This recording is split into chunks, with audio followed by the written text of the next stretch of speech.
Welcome back to Smash and Hits Podcast. This is our recap for the Double Agents finale, part 1.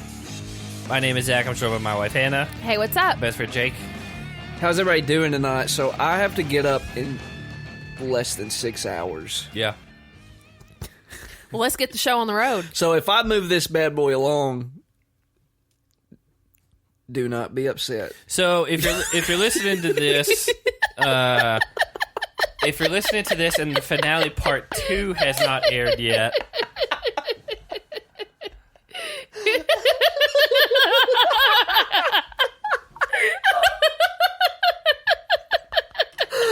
I'm just gonna have to settle in right here.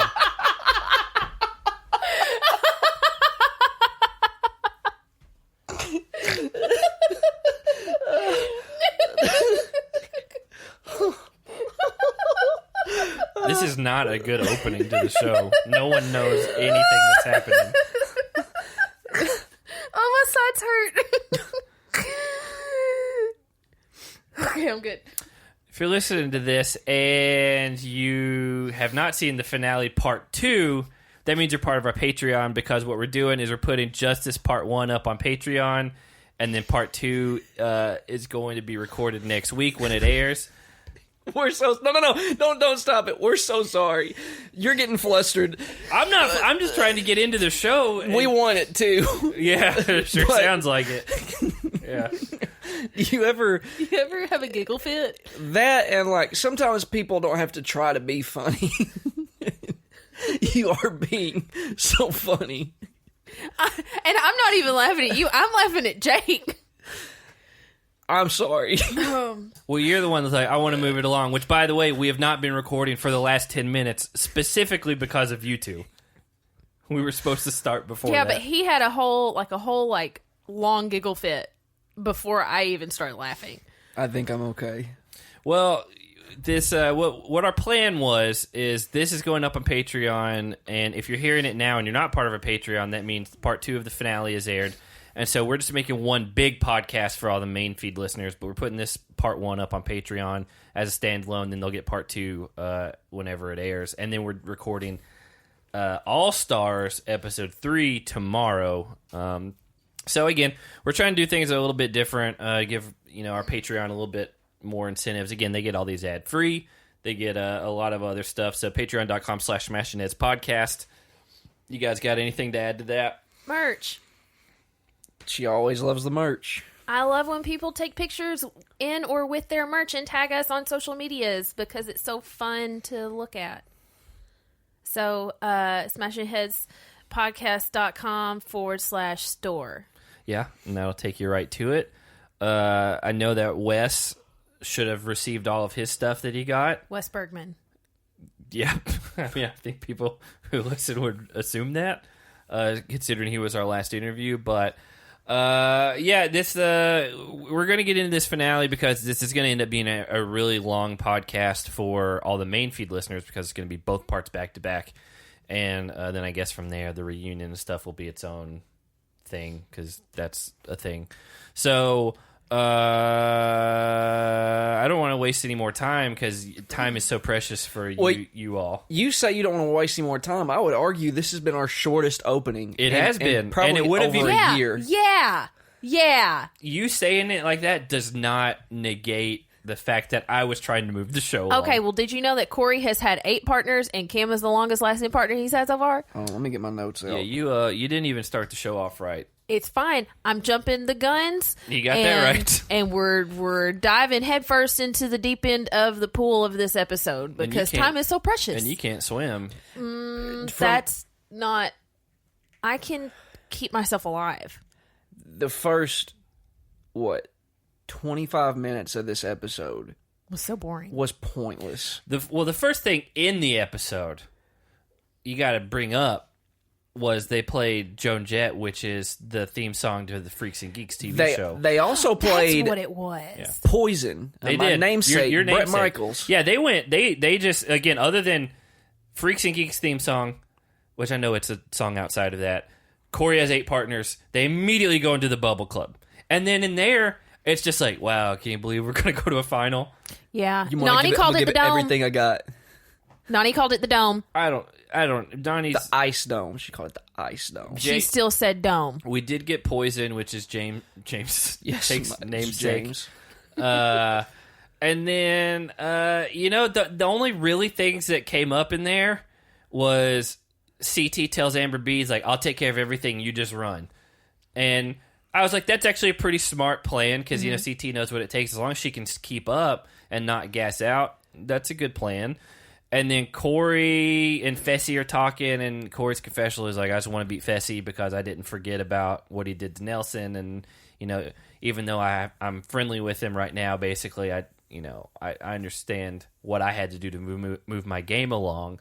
But he did kind of surprisingly go in against Corey's best friend and take out part of their alliance. Who's also supposed to be his friend. It feels like it took up until this point for Fessy to finally regret that choice. And Corey said he's ready for revenge on Nelson's behalf, but also he thinks that a lot of people, including Fessy, are just relieved to have made he thinks that Fessy thinks a lot of people are just relieved that they made the final. And then Cam, also relating to Fessy, calls Casey the female version of Fessy, which I hadn't put together. Well, she's definitely taken a more of a turn as far as, like, they're both very overly confident in this bubble club situation. They're like, oh, it's over for everybody else. We got this, whatever. Yeah, well, Amber B has a fire in her butt. In her, not Inside like her under, butt. because I think the phrase is like light a fire under their whatever. Under your Hers butt. is light a fire in it. Yeah, there's a fire in her butt. I think we call that heartburn. That's That's in your chest. No, that's I where think that's where you keep your heart. the fire in the butt is what you have after you eat Indigestion. Taco Bell Is that or it? Mexican food Is that or a indigestion? lot of coffee. Is it? Y'all had Taco Bell tonight. We did. We did. Are you your heart burning? Not in my butt. No. So again, very. But it was all just, I'll die for this. I'll do anything. Whatever it takes. Every single one of them. Well, to foreshadowing, Casey. It Kind looks of like almost yeah, does. you at least got to respect her effort in this. She's no quitter, that's for sure. She's not. Can't Fessy. say the same for her Yeah. partner. Not a good look for Fessy. A lot of hubris in this one, as far as, oh, look at how great I am, and then he's not going to come off good. I've already seen so many people that are just done with him. I've seen some really great memes today. That's for sure. I mean, we've talked before. The Big Brother people are definitely not the most fun to watch. We had someone messaging us on Instagram. Shout out to Carly. That forgot Casey was even on the show. I think she actually messaged us on Facebook. But we were like, getting it on Instagram. Yeah, they've linked those two. Yeah. And, They're owned by the same people. It's amazing what technology can do these days. yeah, and yeah, That's amazing coming from you. she was listening to us talk about it, and she was listening to like us talk about who's in the final, and she was like, I completely forgot Casey was in the final. It's like, that's how like boring she's been. And I was like, yeah, you're not wrong. And so that's it. That's all that happened. That's like the first half of this episode. Well, you forgot Corey's 8 photo albums that he went through. I didn't forget. It's just It was 3 seconds on camera. Yeah. okay. You gonna talk about the truck they drove in? Because that had about as much screen time. No, it was just a point like that's all that they gave us. They just were Nothing happened. Yeah, they just were setting up the final, which I get, but I'm glad this episode was only an hour, not an hour. I and a could half. not have handled an hour and a half of this. Well, Well, here's the thing. once they got into it, it was good. You could have... I didn't need all that at the beginning. No, once No. you got You into could've- the final, it was You could have fine. cut that and made this all one episode. Agreed, but then you don't get double the ratings because people are going to... If you watch part 1, you're going to watch part 2. And so from an advertising perspective and all that, like, I get why they did it. But when the final actually started... That's when it got interesting. Yeah. But I feel like the first 20 minutes were wasted. Again, it's Jake's point. Like, they're filling it with nothing so that they can make it 2 episodes. Dr. Phil refers to it as filibustering. Speaking of Dr. Phil, did you ever watch that episode of Nelson Just haven't and watched it.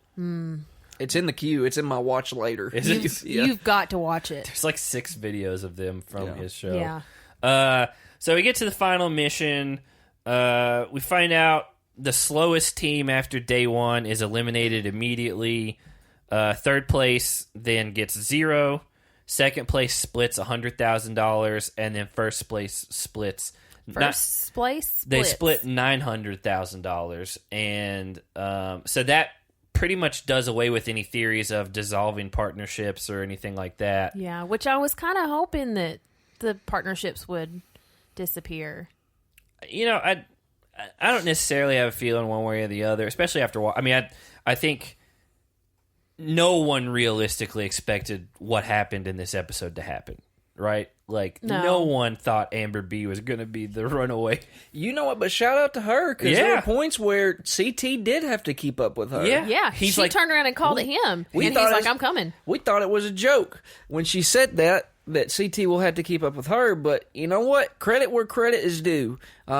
She, to this point, has performed very well. She's the MVP of the final. Yeah, better than all of the other competitors. To which Fessy still rolled his eyes at her potentially picking him as a... anyway, let's get into that. Okay. First off, they're at the competing in this, starting off at the tail end of a hurricane. Yeah, I know. It's fine. Leroy was crying because it's emotional for him. Okay. And Jake, I'm trying to push this along. Oh, you push it all the way to the end. Let's talk about it. let's talk about the end. What's your superlatives? So it's a 3-mile run on the first mission, and TJ tells them that there is a hurricane approaching, and Hannah's like, they don't have hurricanes here. And I was like, they do. And I looked it up, and I was like, actually, they have a lot of them. I swear, I thought hurricanes only happened, like near the equator. What? Like around like the Gulf Coast or like the Philippines, Japan. I mean, Thailand. I've not looked into it. Africa. Well, Africa it covers it goes so I know. far past the I east was side thinking of the equator. towards the center. Well, the center wouldn't get a hurricane because they're not near the ocean. Do you know Africa is so big? Like, I'm not talking about the center of Africa. I was talking about the center of the world. The equator. I think the center of the world is magma. I think 30 Seconds to Mars had stand you. I think 30 Seconds to Mars had a song about the center of the earth. Did they? I think so. I hate that band. If I'm being totally honest. Was Jared Leto dressed up as the Joker? No. You gonna look it up? Hey, but you know, speaking of Casey, no one was. If she's not, there were multiple times in this. I think you made it a point to point it out how like all they seem to have the Big Brother people do is just re-explain the game. It's not even that. It's just like they're stating the obvious. Like, wow, whoever goes the fastest gets the win, and you're like, of course. Yeah. She had if she's not doing that. She's telling us about she ain't ever had to experience a win like this. Yeah, like it's just the most. To which it's like most people haven't. Yeah, and it's not just her. It was Fessy. It was Amber B. Every one of them were just like, wow, we're having to run 3 miles. Like, yes, that's what he just said. And or like, wow, this is a competition. I have to compete to win. Yeah, it's just like I want first place so that I get all the money. It's the most like basic level like commentary. And it's just like, why? I just don't. Shout out to Amber B, though. You're on my fantasy team. Yeah. Edge of the Earth. What about Edge That's of the Earth? not the 30 same. Seconds to Mars. I was talking about Edge the of center the of the Earth. You know, shout out to your ex. She loves 30 Seconds to Mars, didn't she? She did. No, she loved the Used. She also... She both. loved 30 Seconds to Mars. That's like your right hand and your left hand. Like, they go together. Yeah. God bless her. Wish her nothing but the best. Yeah. I think it was nice that Leroy said he was going to work at Nani's pace and not try to push her beyond her limits, whereas Fessy was doing the opposite to Casey. Well, yeah, so Leroy, it's again, you can't do anything until your partner gets there anyway, so if you like frustrate whoever you're with, whoever's the slowest and you're ahead, like if you frustrate them and are like, I mean, we saw it with to like one of the worst examples of it was Battle of the Seasons, where like Frank and Zach were like berating Sam to the point of it was very uncomfortable to watch. And, like, that doesn't help anybody. Although they did end up winning, so maybe that point kind of got screwed up. But it's just... wasn't a good win because it was so... Nany is way more fragile than Sam is, as far as just mentally. It seems. Yeah. Like, we've seen Nany, we've talked about she's extremely paranoid most of the time. So Leroy knows they've been friends since, when was that Real World season? Over 10 years ago? Yeah. Yeah, he said basically this final for Leroy is like just a full circle because he started off his entire MTV career with Nany, and they showed those flashbacks of their walk up to the apartment they were at in Las Vegas. It's a good season. I haven't watched it. It's one of my favorite. Have you rewatched it? Yeah. I need to go back It holds up. I haven't watched any Real World ever, but I think that would be the one I want to watch. It's a good one. Even watching the flashbacks. Mike's on it. Okay, that's what we're doing. That's what we're watching. Dustin. Dustin Zito. Yeah. That's a good cast. It's really good. Adam Royer, who's a nightmare. Like, he's a lunatic in the real world. When he got cast on the challenge, I was like, this guy's nuts. Cook came in on that season. For Adam. Yeah. Because he got sent home on the real worlds. Was it I didn't know Adam? you could do that. I feel like someone else went home that season. She came in with like 2 or 3 episodes left. She wasn't there long. Okay. I haven't seen it since it aired. I don't remember. It's fun. It's a good cast, though. Shout out Mike. So Amber B and CT win the run part, and basically they get to the next phase, and they're just redoing the daily from the very first day, which is like that gravel mound where there's a key. It's a capsule on top that's like color coded, and then you have a corresponding briefcase, and you got to put the wires, I guess, in the right holes. I don't know. But that was a neat thing to bring that back because it is something we saw early on, and it was a good daily. Yeah, I mean that was actually one of the dailies that actually worked out okay. Yeah.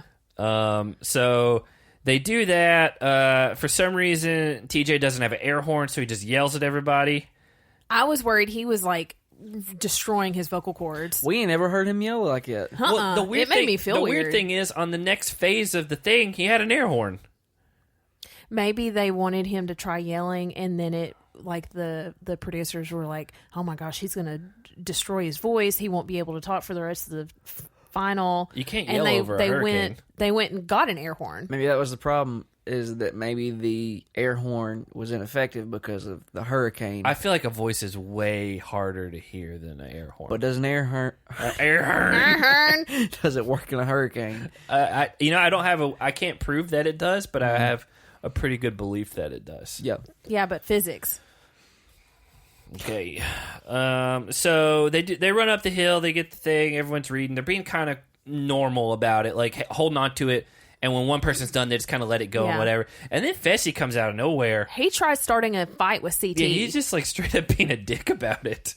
And then CT's just like, oh, okay, well, I'll just tackle you then. He ended up winning. Yeah, okay, you jumped away. I meant like winning that fight with Fessy. Oh, I was like, well, CT. Yeah, the ref came in and counted the pin. 1, 2, 3. They didn't hear him because of the hurricane. TJ. Yeah, couldn't hear him. So, they did that. It got real weirdly aggressive, and nobody else seemed to know why. Fessy's the one who started it. It was weird. Yeah. But then CT ended up winning anyway. Mm-hmm. So, good one, Fessy. Yeah, that it didn't really make any sense why. And so then the girls start to go. The wind picks up even more, and like TJ can barely he had to yell again, and still no air horn. But like the girls go, and Fessy starts yelling at Casey to when you're done with it, throw it away. And it's like, I kind of get it, but you're gonna have to come back for it. Well, I guess his point was, once you figure out what you want, just keep it away from the other ones. But the final's not over after the first leg. You still have to work alongside these people, even if you are competing. And so if you're being a jerk to everyone this early on, they're going to remember that, and they can make it way worse on you down the road. And she doesn't actually do that because all the girls end up holding on. And Casey runs over, asks for a check, gets it wrong, And I mean, gotta be. The girls got into a little bit of a scuffle though, because you yelled for Nani to jump on top. I did think Nani was just gonna like come flying in from the side, but she didn't do it. The elbow drop. Yeah. I mean, Amber B had to be like a 10,000 to 1 underdog in this, right? Had to be the least favored. Yeah. Because, like, for how bad she did on that, like, mini final daily last week, which was math related, so that's where that came in. Also, she has number dyslexia. Is that what it was? Numerical dyslexia. Numerical dyslexia. It's got its own name, but I forgot what it's called. Which, had we had that context, maybe we approached that whole conversation a little differently, but we didn't have that context. But also, No. it's. But also, I've struggled with that specific numerical dyslexia. I've struggled with that my whole life. It's part of the show, like, just doing math. So, Yeah. like, I think it's fair to, like, she knew when she signed up for this, like, you're going to be doing math problems. So, like, we weren't being like, oh, what an idiot. It's just like, oh, she's really bad. Like, she struggles with this. But, hey, she came in, she wins this round, like, blew everyone away. No one expected her to win. Like, So both she and CT were the quote-unquote top agents for this little challenge. And they said, TJ said it was between the top two. She beat CT even, which was impressive. I wonder if her time on that was just quicker or... because she did seem to get there first from the run. And he's like, hey, you get an advantage. The advantage is you can change partners if you want. And so I think Jake brought up, he was like, so CTs didn't even matter. But I think what happened is because they were on the same team, she was the fastest of the two of them, so she got to choose. I guess if, like Leroy had won his and beat out was the fastest overall. I don't really know. I get you're trying to keep with the theme of the season in that, hey, you can change partners, but I just would have liked to have seen, some sort of like time reward here. You get to knock like 5 we've seen minutes in the off. past. Yeah. Like, okay, you guys are going back to the foot race after this. CT and Amber, you guys came in first, so you guys get a 5-minute lead. And They did let them run. But it was based off where they had finished before they got. It had nothing to do with. It was based on the previous 3-mile run, and then they averaged their times together. I just didn't like that. I didn't like that at all. I didn't mind it as a twist, but like if you're Amber, like CT has said, like, hey, you just run. Like I got everything else, and he's the only person here that's won. Yeah, and he's won multiple times. And also, like. As much as we like Leroy's never won. Corey's never won. And then Fessy, he's been a jerk to her the last, she's not friends with him, it seems, at this point. Yeah. Like, their alliance has kind of gone away. Plus, CT is great at puzzles and really good at math. But it became inconsequential. That whole thing there didn't matter. It didn't ultimately. I think it would have been funny if she had chosen Fessy prior to the whole, Casey getting hurt. Yeah, but that's just a whole, what if scenario, because if that happens, then Casey probably would never be in that position at that time to slip on the rock down the road. But then think about it, with how they started that next leg where they're running again, if she does change partners, how do you determine who goes first? I guess what you do is they said what they did was they averaged the time of the runners, and then they were like, Amber B ran at, this is simplifying it, got it done in an hour, and then I see what you're saying. And then CT's was an hour and 5 minutes. But say she picked Leroy and hers was an hour and his was an hour and 10 minutes, their average would be an hour and 5 minutes. You get what I'm saying? I see what you're saying. That's what I'm assuming. I don't know, but you've got to have a contingency for something like that because she had the chance to change partners. Yeah. Well, Fessy had a big eye roll, dramatic, super relieved that Amber didn't choose to steal him as a partner. I bet he's going to regret that now. Yeah. TJ suddenly has an air horn after this. Mm-hmm. I was surprised when we heard it. Yeah, so they get to go to the next run, which I don't remember, 2 miles, something like that. Yeah. And they TJ does have an air horn, and he basically, again, averages the times and lets them leave. But it's like, it seems like they were like one right after the other. That's what it felt like. And yeah, I don't know how long was between them. But they have to run. Amber and CT first, Fessy and Casey second, Cory and Cam third, and then Leroy and Nany fourth. And as they're going, I was like, Casey can't keep up with Fessy in this. Like, she's getting winded. And seemingly, she's looked like she would be one of the best people to compete in something like this, just from a endurance standpoint, things like that. And, like, she was having to tell him to slow down and whatever. And then you got Amber B right behind her that's just, like, going, no issues.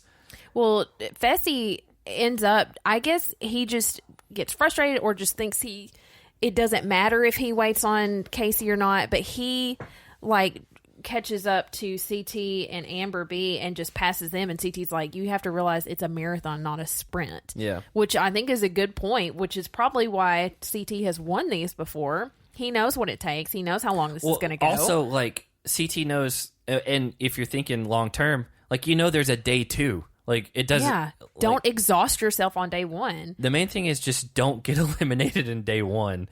And so... And Fessy is just being, like, super frustrated with Casey and have, like, every time he has to stop or slow down, he's like, come on, Casey, come on. And she's like, I'm trying. And I think the approach that Fessy has with Casey being the total opposite of what Leroy has with Nany, I think even without Casey getting hurt, I think that his attitude and his negative reinforcement would be to their detriment as a team. Everyone who's been partnered with him has been like talked on confessional as like, oh, I regret this immediately. Yeah, within hours. I don't know. Like, so basically they got to run all the way to a board where there's these color-coded keys, and both partners have to touch the board so they can turn around and go back to where they're going next. And they did these like weird zoom ins on all the keys, and it was like, I guess I was like, oh, I wonder if they're doing that because someone's going to lose their key or whatever. But no, it's just like they really wanted you to know they picked up that key and did some little special effects with it. You're a production guy. You wouldn't have done that? It's just like they zoomed in and then like put a crosshair on it. Like someone had like a down, like they aimed down like a rifle like scope. the Terminator. Yeah, like it's just like it was like the Terminator was working cameras. Yeah, it was real weird. My only guess was that they just had the camera ready to record in case someone came up and grabbed the wrong color. No, but that ended up not happening. What? They had cameras there to film the segment. No, zooming in on the hands. That was done in post. Okay, well, I didn't know that. Yeah. Regardless, my initial thought was, oh, they did this zoom because someone's going to grab the wrong color key. I thought what you were saying was, oh, they just had a camera set up. Hopefully somebody would grab the keys. Like, well, no, if they come by here, we'll record it. They've got... No, I'm not stupid. Well, that's why I couldn't figure out what you meant by it. No, I thought you were talking about a Zoom call. That is what I was talking about. What if... Yeah. That's exactly what I was talking about. I prefer that over been fun. Skype. It's better than Skype. When you go to grab your key, you actually have to Zoom call a family friend. And be like, hey... It's like, who wants to be a millionaire? We made it. Where's my key? Yeah. So right after they all grab their keys is when Casey slips and falls, and... She goes down hard. Hurts her knee. She says she felt her knee pop, and she's like writhing around on the ground. At one point, she tells Fessy that her knee is out of socket. That can't be good. No. Which your knee can slip out. Well, not, I mean, ours, I guess, but like I know people that it does that. Do you think it can spin all the way around? I've never asked. You know, I don't trash talk a lot. Okay. But when I do, one of my go-tos is, if you don't be quiet, I'll peel your eyelids back and pop your kneecap sideways. You've never said that to me, and I love to trash talk when we play sports. And then I say, I'll pin the tail on your donkey. That's a sexual That euphemism. sounds really gross. Does it? Yeah. I've never heard you say either of them on the record. No, I've said that. Here's what got me about Casey in her knee. She is writhing in pain and crying, so you know it's got to hurt like crap. And Fessy did not seem the least bit phased or really even concerned. He just sits on a rock, and in our Slack group, they were talking about it, and they quoted him, and he's like, I don't know what to feel right now. And they're like, feel bad for your friend who's hurt. Yeah, like, feel quit being concerned, a sociopath. Feel empathy. Yeah. He's like, you know what? I just don't know what to feel. And like, your friend really got hurt just now. It was like he was holding back the anger, like the that kind of deal, like, right? of course this is happening. This is going to cost me the final. I would have won this. Yeah. What a bad look just from. Oh, I've seen so many people, and like shout out I guess to all the Fessy fans, because man, when we did that interview with him, like our Patreon got a lot of new people, and that interview again, that interview is audio only. It's by far our most watched YouTube video on there, because like they just go for it. But like I don't know how he was on Big Brother, but I know a lot of people that were good with him last season that after this one they were just like, I think we're kind of in that boat. I was very good with him last season, and I was super excited. You picked him number one overall. I picked him number one overall because I really liked him. And God, by the end of this season, I've got a really bad taste in my mouth. He is extremely arrogant. It's not a good look, and he totally checked out from this point on. Yes. Well, so we knew eating is a weakness. It's like a thing for him. Yeah. And this is no exception. Like the next thing. So basically, we'll not skip too far ahead. Everyone runs off. You get to the next thing. It's a food challenge. They open up those locks, and we're like, oh, it's food. Everybody gets their own plate. Yeah, everyone has to eat. You can't make your partner eat everything for you. Corey and Cam both don't like eating as well. It was funny that Cam screamed at Corey to start eating. He already was. It was a joke, but she was she was Corey, eat. No, she like legitimately was like, go start eating. He's like, I am. He's like, oh, my bad. And but they like laughed it off. Yeah, like again, they don't have like a contentious relationship. The eating challenges are always a good equalizer, because there's not going to be anyone that out there that is going to enjoy this part, and it's just you got to power through it. I think CT did the best out of anybody. Amber P did good. She did. She threw up a lot, but I didn't see CT throw up. Maybe once. They looked like a feral couple that like had not been in touch with society for like 10 years and was like living off like eating raw animals and stuff. Have you seen that movie? I think it's a Stephen King movie, maybe. What is it? The Hills Brave Have Little Eyes. Toaster? The Hills Have Eyes. Definitely where not it's, Stephen King. That's not a Stephen King movie. Okay, well it's some. I've only watched it once and I didn't even watch the whole thing because it freaked me the heck out. It's like an Rob Zombie directed that. It's right? like an incest family that lives out in the middle of nowhere and they are cannibals, and like they'll eat you alive. And that's what it reminded me of. In the second one, the famous Jet Jackson was in it. He died. What in the movie and in real life? That's right. Yeah, both. Yeah, both. Yeah. So he died in real life in the movie. He died in the movie, and then he committed suicide a few years later. Is that where you wanted to go with that? No, I didn't know about this. Yeah. Rest in peace, Jet. What was his real name? Lee Thompson. Lee Thompson. Is that his name? Mm-hmm. I'm pretty sure.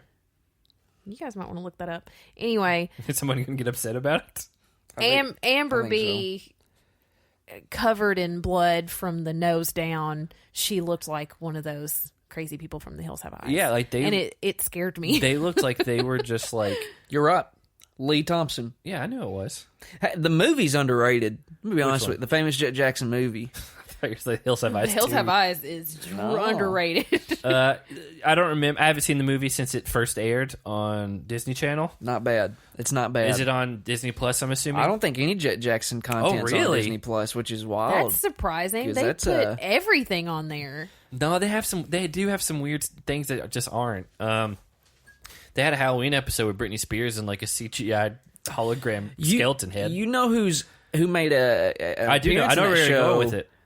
We talked about it. And who's like a big time actress now, Rachel McAdams. She was Riley's sister. Yeah, she was like anorexic in that episode. Like, it was a whole big thing they focused on. And You shook your hand.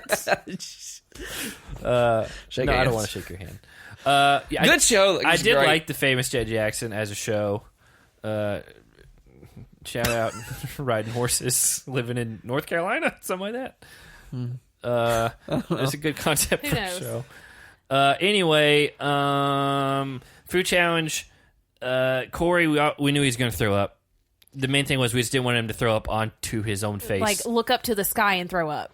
And just have it like a waterfall of barf flowing down your chin and your neck. Yeah, we got the big like throw up montage and all that. Which, by the way, It was great. That was good. Like, oh, production. it was so good. The one thing that in all of this that is very annoying if you are a viewer is Fessy gets up there and then he just is like it's not even. It's like he just freezes.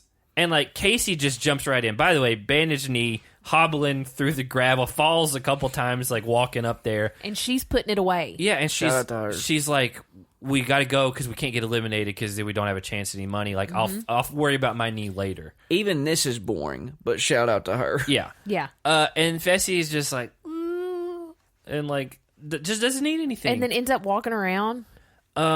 I Played with his food at one point. Just was kind of he's fingering just, it. But it's just like how like a little kid would do. Like you just move it around, but you're not eating it, but you just want to appear like you're doing something. Yeah, it's like you have a 5-year-old that only ever eats chicken nuggets, and this time you gave them chicken tenders, and because it's different, they won't eat it.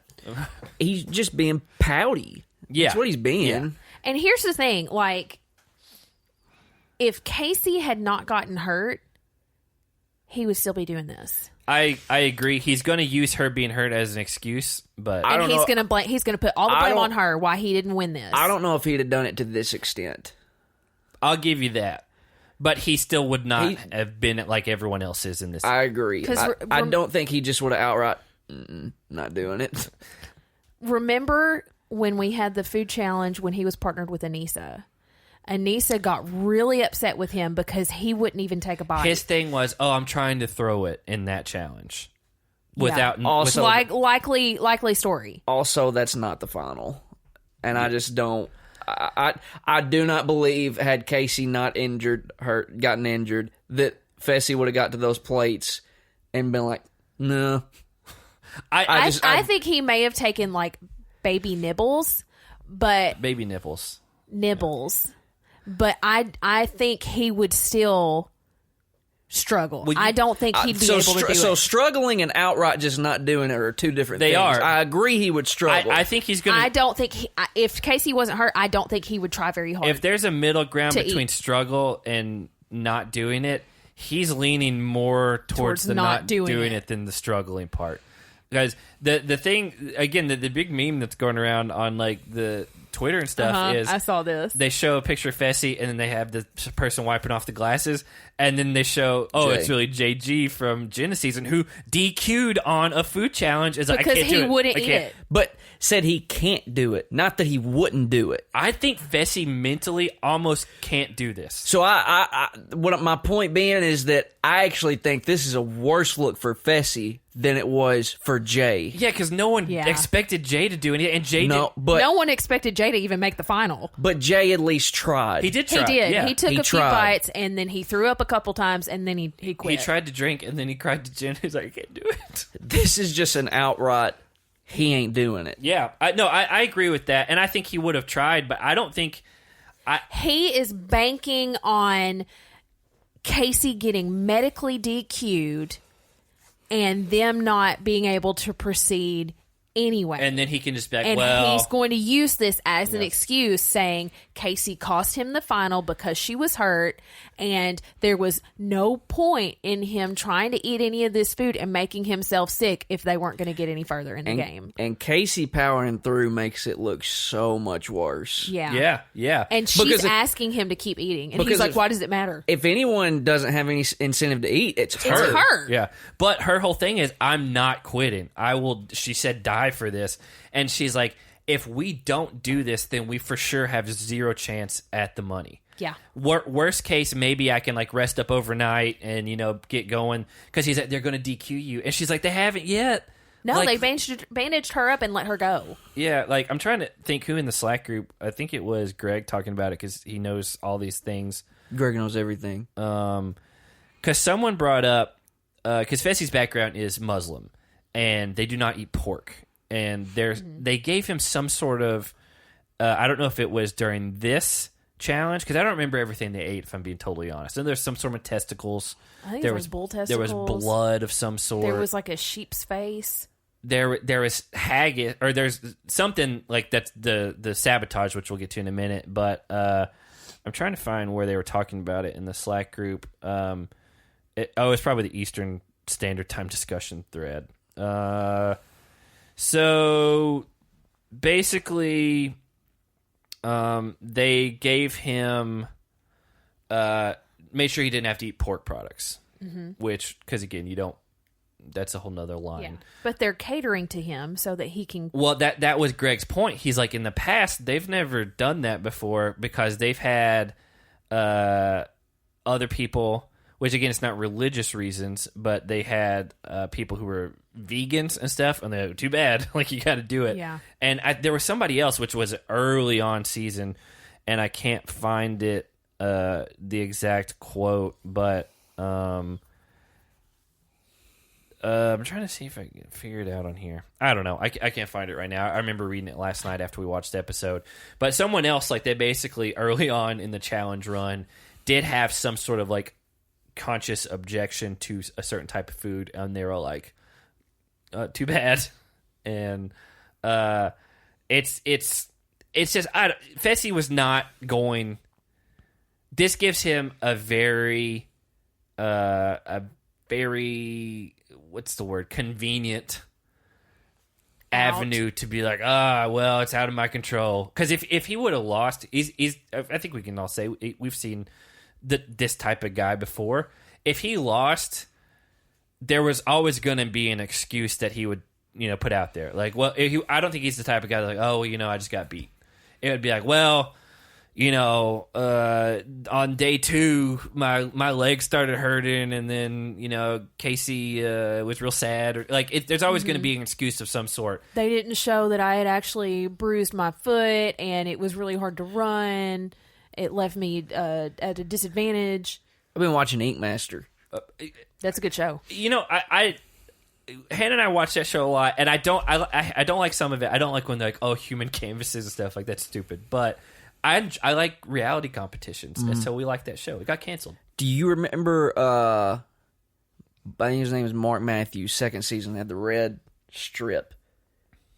I probably would if I saw him. He was an MMA fighter, not anything big time. I'll look him But up. he kind of did that deal, right? Like, he was sucking it up. He was like, I had a hand injury before. He talked like that. I had a hand injury before I came in, and I didn't realize how much it was going to...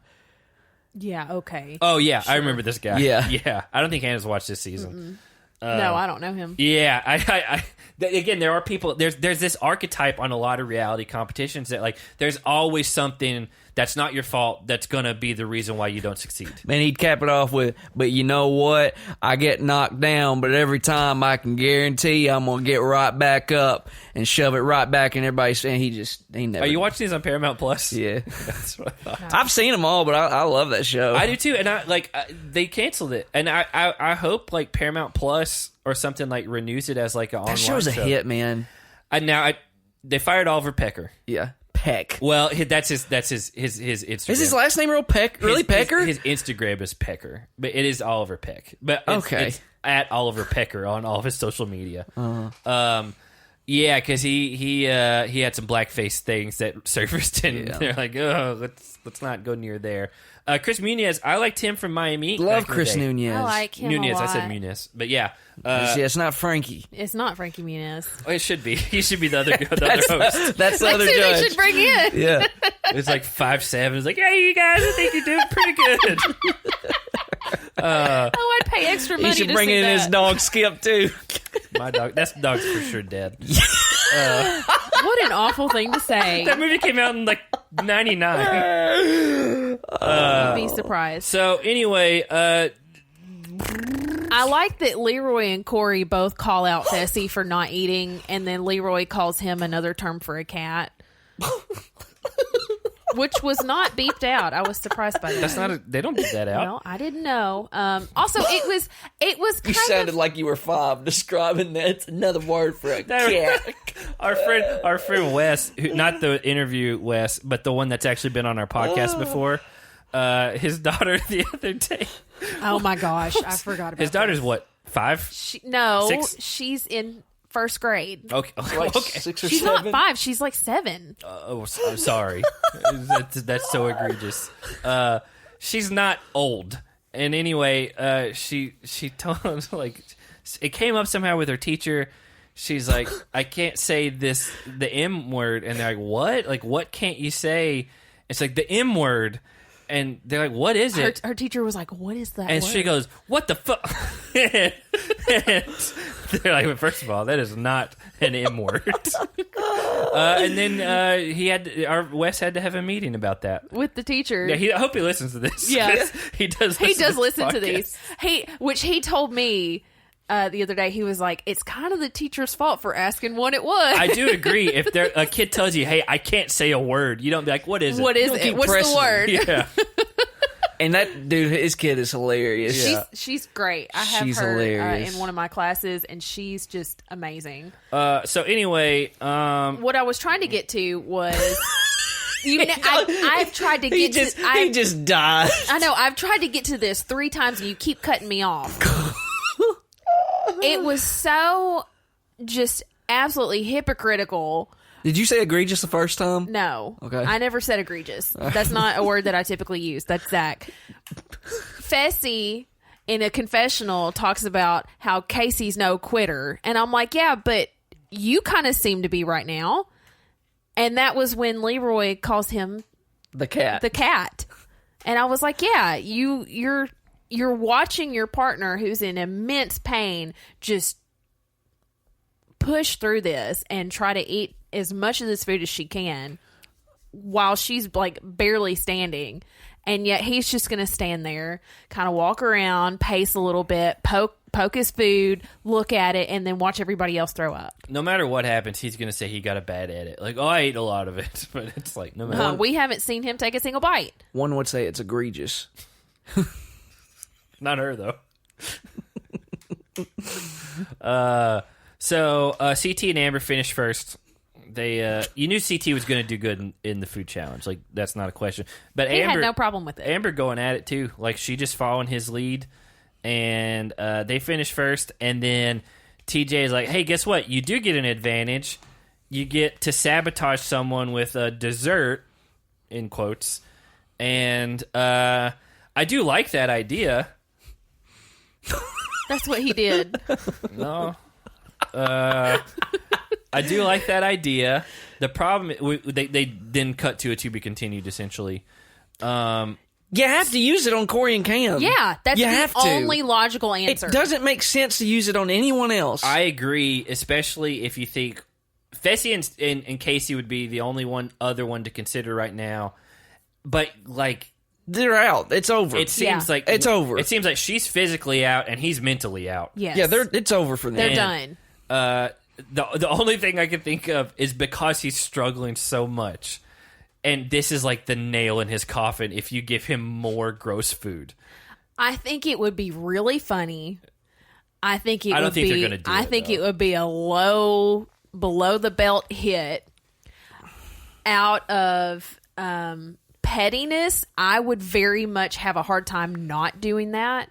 But also, you have to think there's $1 million on the line, technically 900,000, but still, there's a lot of life-changing money that is on the line. You're not going to give it to Leroy and Nani because they've been in 4th place the whole time.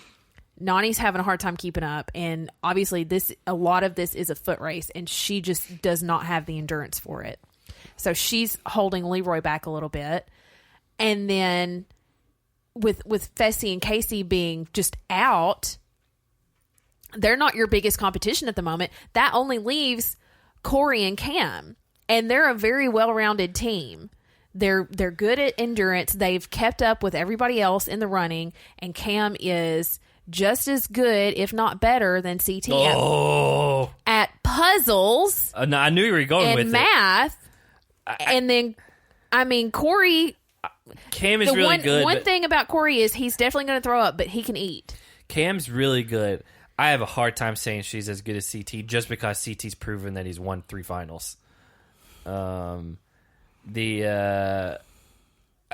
don't know. I think Corey and Cam are the clear, like, when you're thinking like rationally, like that's who you got to go after. Yeah, because at this point, Fessy still hasn't even started eating. Not even taking the first bite. I get Amber would like to go after Big Brother more, and CT obviously would like to stick to Fessy more because Fessy thinks that he's taking CT's place in this show and all that stuff. Yeah, but like. You gain nothing from doing that. Exactly, because I really think Fessy is going to his and Casey's detriment. I think he's going to disqualify them himself for not even. Well, he'll blame her. He'll be like, "Oh, well, she's got to go." Yeah, and we can't compete anymore. Which I hope that the next episode we get, TJ gets onto him and Fessy's like, "Well, she's hurt," and then TJ be like, "Oh, well, she's bandaged up and she's good to go." So. You didn't you didn't complete the challenge. Do we know how much more is left in day 1? What? There's probably one more thing. Why would I know that, Zach? I said, do we know, like, from any previews or anything like that, like, how much more is coming after this? I haven't seen anything. My guess is there's maybe, like, one more thing, or maybe it's just a lot more running, and then they finally, like, a race from the end of this second checkpoint to wherever they're supposed to spend the night. And then, like, maybe that's it. Running after eating all that's got to be awful. Like, just run to the next checkpoint. That checkpoint is the overnight. You're probably doing stuff. Somebody has to stand on a log, and how they normally do it. You're in full on breakdown mode right now. Yeah, you know that? And then the next morning they've got more running and some other crazy thing. You gotta let them sleep at some point. I mean, for a hard final, like we have had finals where they've done the all night long stuff. But, like, you've already had Casey, like, in the middle of the first day, like, just happen to, like, lose her footing and fall and, like, her words pull her, like, kneecap out of socket. And so I don't know. It's going to be interesting. They always hype it up as, like, oh, it's the hardest final we've ever done. And it's always the hardest final. Or the World's One might have been the hardest final I we've agree ever with done. But I don't know. I did like the final once they got into it. Again, I think the first part of the episode was kind of just filler, just so they could break it into 2 parts. Because otherwise, they're like, "Oh, we only have an hour and a half worth of footage. We need that other 20 minutes." So, anybody else got any rousing thoughts about part 1 of the final? Again, if you're listening to this on the main feed, this is going to immediately segue after we get into the fantasy stuff into part 2 of the final. But all of our patrons are going to get this as a standalone. We find out our winner next week for fantasy. Oh, well, I'm not excited about it. Yeah, Jake's out. Jake's out. His only hope is on one leg at this point. Literally only on one leg. Yeah. Well, we'll get to it. I was going to say, like, what happens if somebody quits the final, like Fessy? Like, what does that do? That spells trouble for you, man. It does. Well, let's 3 other chances. Let's go ahead and get into the superlatives for this episode. Who smashed some heads? Amber B. I think we got to unanimously give it because Amber B. No one knew that was coming. No one out of all 8 competitors, she had to have the lowest percentage like odds to win.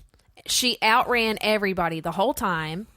Won her women's heat in the first checkpoint, won overall as the top agent in that checkpoint, and then she and CT both won the checkpoint 2, which was eating disgusting food. They're 2 for 2. I mean, she's doing great. Day 1 of this finale, 100% guaranteed her callbacks. Yes, into future seasons. Absolutely, because it's got to be. There's all kinds of people. Like we've talked about it. Someone's gonna get mad that I say it. Big T would not have done as good as Amber B in this final so far. Amber B has floored me. It's been unbelievable how good she's done so far. And it's not like it's been like, oh, this hasn't been an easy final. It's a pretty on par final for like what we've seen so far. It's going to be interesting how it goes, going forward. So who got their head smashed? I think it's Fessy. Casey's knee. I was gonna. No, we need a unanimous. It's got to be Fessy. Yeah, I think Fessy's smashing his own head. But Casey's knee actually got smashed. But that's not her head. Okay, well, her knee whatever. head. I wrote down Casey's knee. I think we should just give 2 unanimous ones, one to Amber B and one to Fessy, because he was so.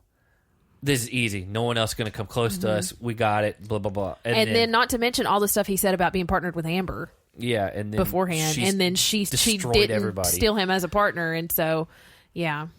Song of the week. Spiderwebs by No Doubt. Did not expect that, if I'm being honest. I had to listen to it yesterday. Hey, Bieber's new stuff is unbelievable. You're still talking about that? Where Do I Fit In by Justin Bieber. That song made me cry. When I went and saw Five Iron Frenzy in Nashville a while back with MXPX, their lead singer was hanging out during MXPX's set, so I took the poster to him. It's up in that closet in there. And I was like, Reese, will you sign this? I don't think I said his name. I was like, hey, will you sign this? And I have a Five Iron Frenzy tattoo, so I'm very aware of the band, and I've been listening to them since I was 10. And he's like, do you even know who I am? Because they played first, so I thought he thought I was just some guy that saw him. He was like, hey, can I get your autograph? And I was like, yeah. I was like, I know who you are, Reese. I was like, I've been listening to you guys for a long time. And so then he signed my poster, XOXO Justin Bieber. And did not write his name is that? at all. I know, you've told me this story and you've shown it to me a couple times. Why is it still in the closet? Why don't you frame it? Because I just haven't framed it. And I don't know where I'd put it right now. He's a good guy. That's not my answer, though. I could give you Five Iron Frenzy stuff, which I've already done this season because their new album's incredible. But I'm giving something I know Jake likes. It's a throwback. It came on my Discover Weekly, but I already love this band and album specifically. He is Legend, the song The Seduction. Which one is that? The opening track on that album. I like the second song better. The whole album is good, but this is just what came That on. album is super solid. One of the best debut albums of all time, and then nothing else they did lived up to it after that. But it is very unique, man. It was a very unique sound. They were in the midst of a lot of repetitive, heavy bands, and they did something different. And from track 1 to the end, it is solid all the way through. So that's mine. The Seduction by He Is Legend. You would give fantasy points? Fantasy points? Wrong house. Well, hey, this fantasy segment is brought to you by Chick-fil-A. Eat fresh. Let me copy and paste this real quick. You can still talk. Do you want me to go ahead and give points? No. Okay. I had to update it right before we started because Kyle got eliminated. That's right. I'm still really upset about that. I wish Kyle was in this final. All right, he would have ate stuff. He would have, and it would have been real funny. All right, Jake, let's get it to the gooder. Hey, 10 points to Casey for showing some personality during the previously segment. Did she, though? Yes, I don't remember it, but I don't believe you. Either. Yeah, according to Han, TJ's done the previously segment this whole season. Okay, leave me alone. That was her big takeaway from All Stars. Yeah. Let's see. Everyone's running in the house except for CT. 5 points to CT because he's a trendsetter. Yeah. Well, and parents always discipline their kids for running in the house. Mm-hmm. So he's not in trouble. My parents never disciplined me for running the house. They didn't care. We're moving this along, Han. Corey, let's see. Corey thinks that everybody's witty. 5 points. He was talking about how good of a competitors they are, but then he threw in that they're witty. That's pretty wild. What a great point system. Hey, he ain't just doing it for the family and the kids. He's doing it for him. 5 points. It's profound. Yeah. I swear, I have heard more I'm doing it for my family on this season than I have at any point. It's all the Big Brother people just about, too. It's almost a meme with Corey. Yeah, I'm doing it for my kids. He has a shirt, I think, that says something along those lines because he says it every single season. Yeah.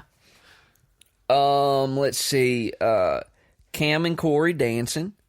5 points. Corey had 8 partners. We call that spreading the love. 5 points. Cam is Corey's longest lasting partner. 5 points to Cam.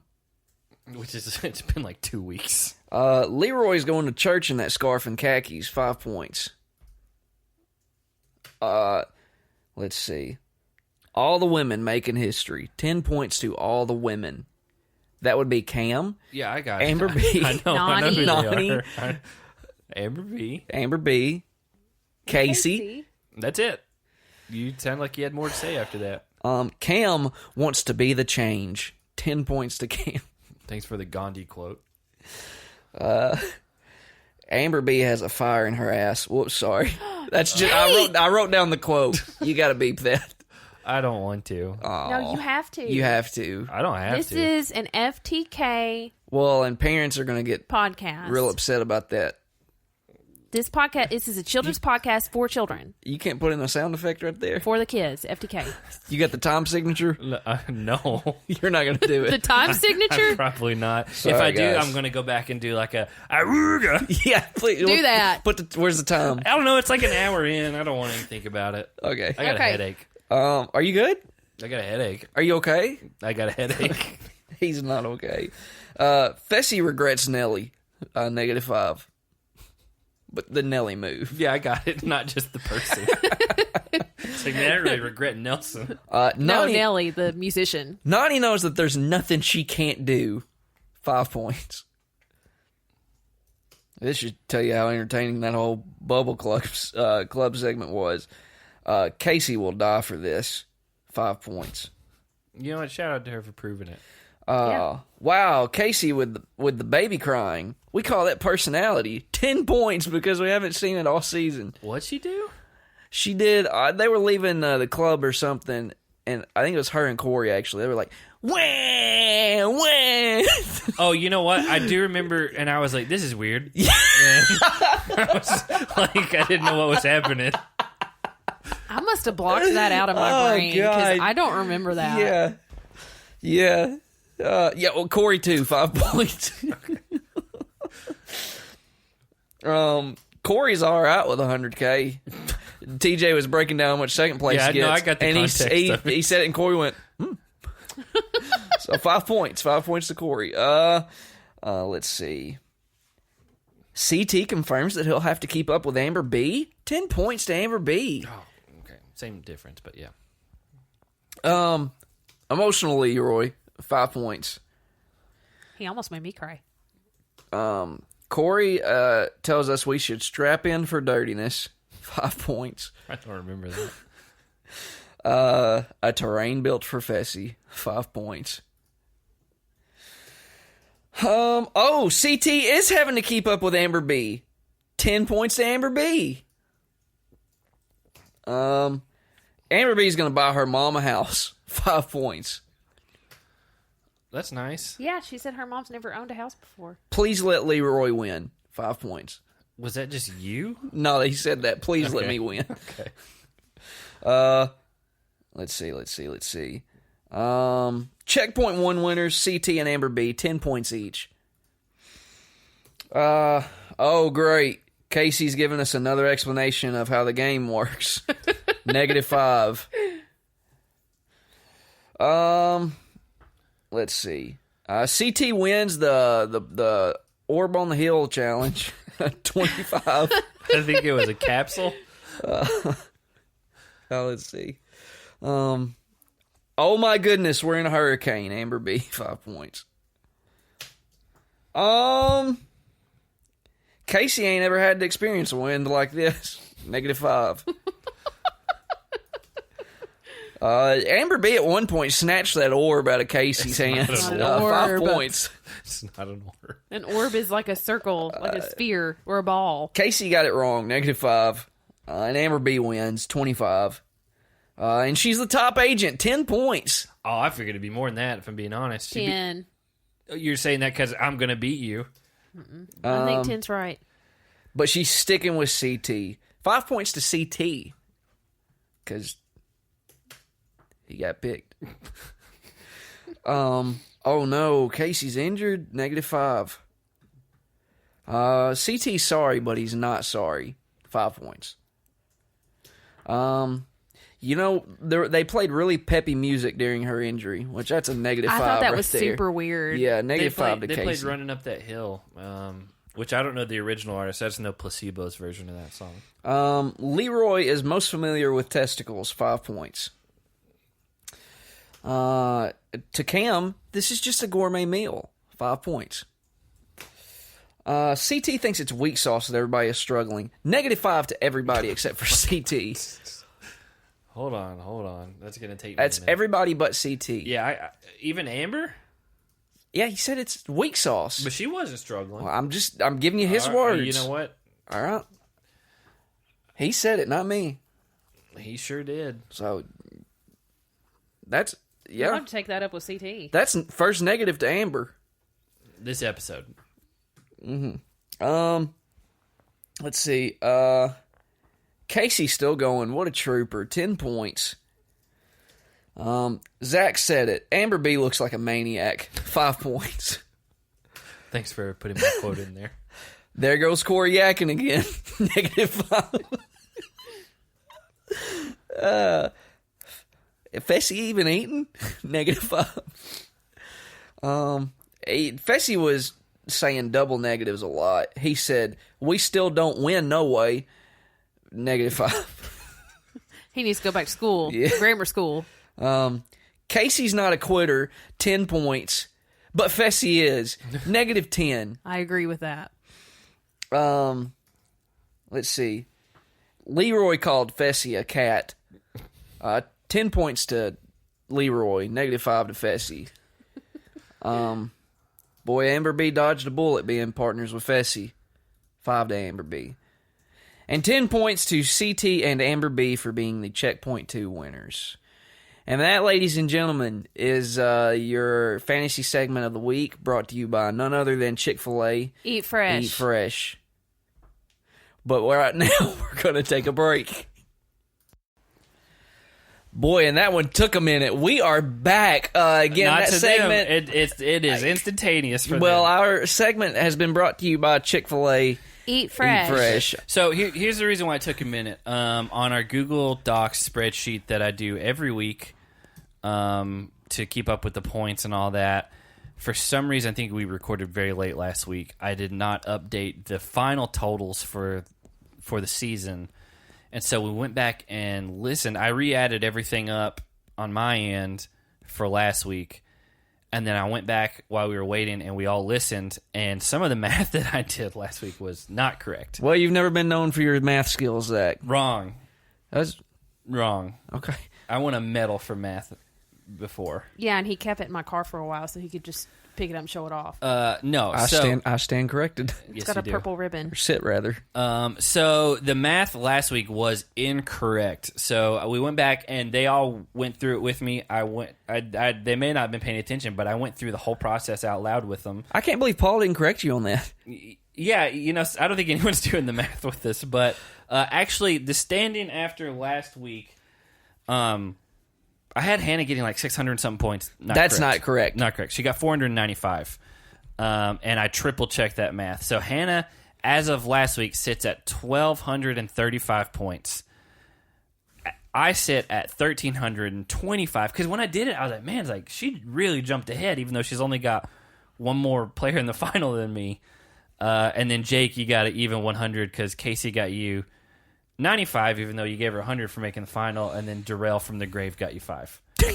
So I forgot about that. So you got 100 for last week. So as of last week, Jake's at third, 385. Hannah's second, 1235, and then I'm ahead by just 90 points at 1325. Let's be honest, I'm out of this. The It's team, not even possible. the team you guys were rooting for all season is out of it. Unless you somehow only award one person a win, and Casey wins, and she gets like 1,000 points. Right. But you don't award it to Fessy or whoever she's partnered with.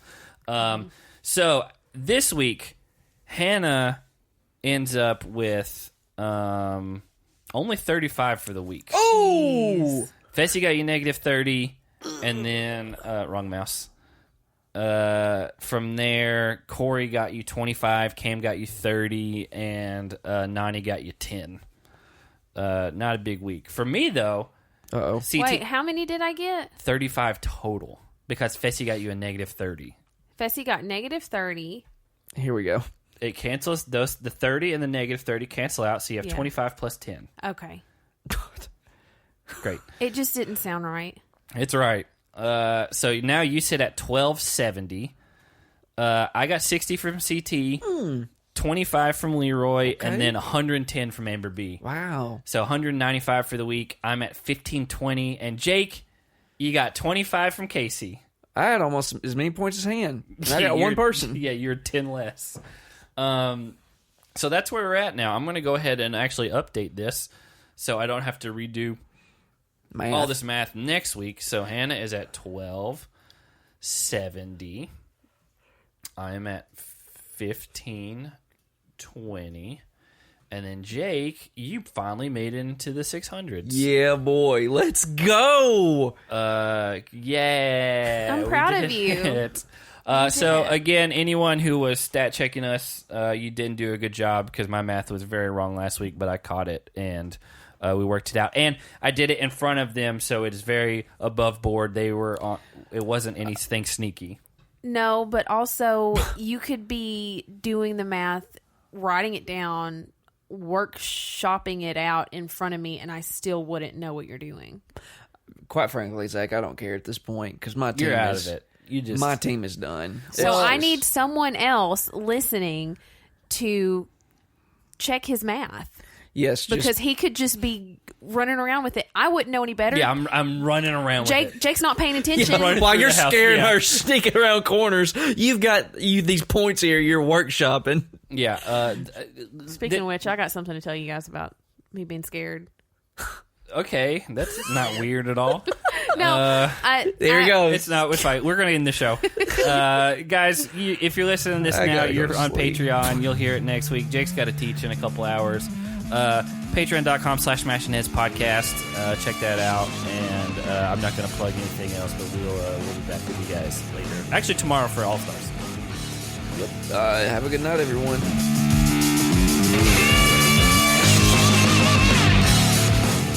Welcome back to Smashing Heads podcast. This is going to be our recap for Double Agents, the finale, part 2. If you're hearing this on the back end of the finale, part 1, that means you're not a part of our Patreon.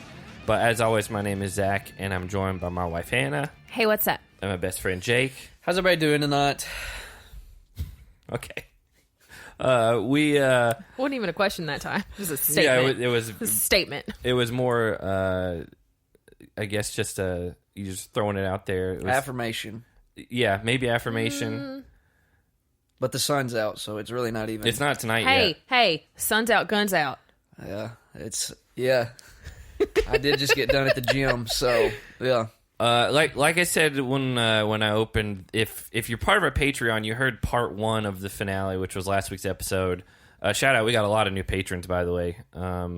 And so thank you for that if you came along for to check that out. But do we have to announce them, or have we already? I haven't pulled it up yet because they got to get their ringtones. I know I gotta get it pulled up on here. The Patreon app's not great, and I think we both have decided that it's not great. Yeah, I don't know which is worse, that or the Paramount Plus app. I think the Paramount Plus app's worse. You're probably sure. right, but I've seen a lot of people be really mad at the Paramount Plus app. It's just not good.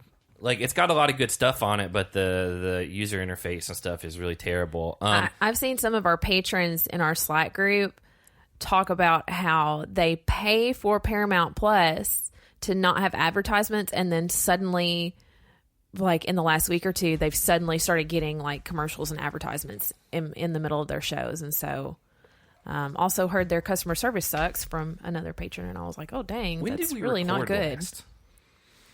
I'm trying to think of who needs to get their Patreon shout-outs. Last Friday? It was for All Stars. It probably was last Friday. Well, you know what? Here, just read from Friday. I got them right here. Okay, yeah, just read from Friday on up. And if someone gets a double, what's up? So be it. Yeah, it was on the All Stars episode, so this is on the Double Agents episode. So all right, so there's 2 Rachels in here. There are. So we're going with Rachel Ann first. This is specifically for you. Rachel Ann, how are you doing tonight? That was a question that time. Yeah. Erika, how are you doing tonight? Valerie, how are you doing tonight? Rachel, how you doing tonight? Priscilla, how you doing tonight? Charlotte, how you doing tonight? From what I can see with Charlotte, she's got a big like golden retriever in her picture. We love dogs here. Ooh, yeah.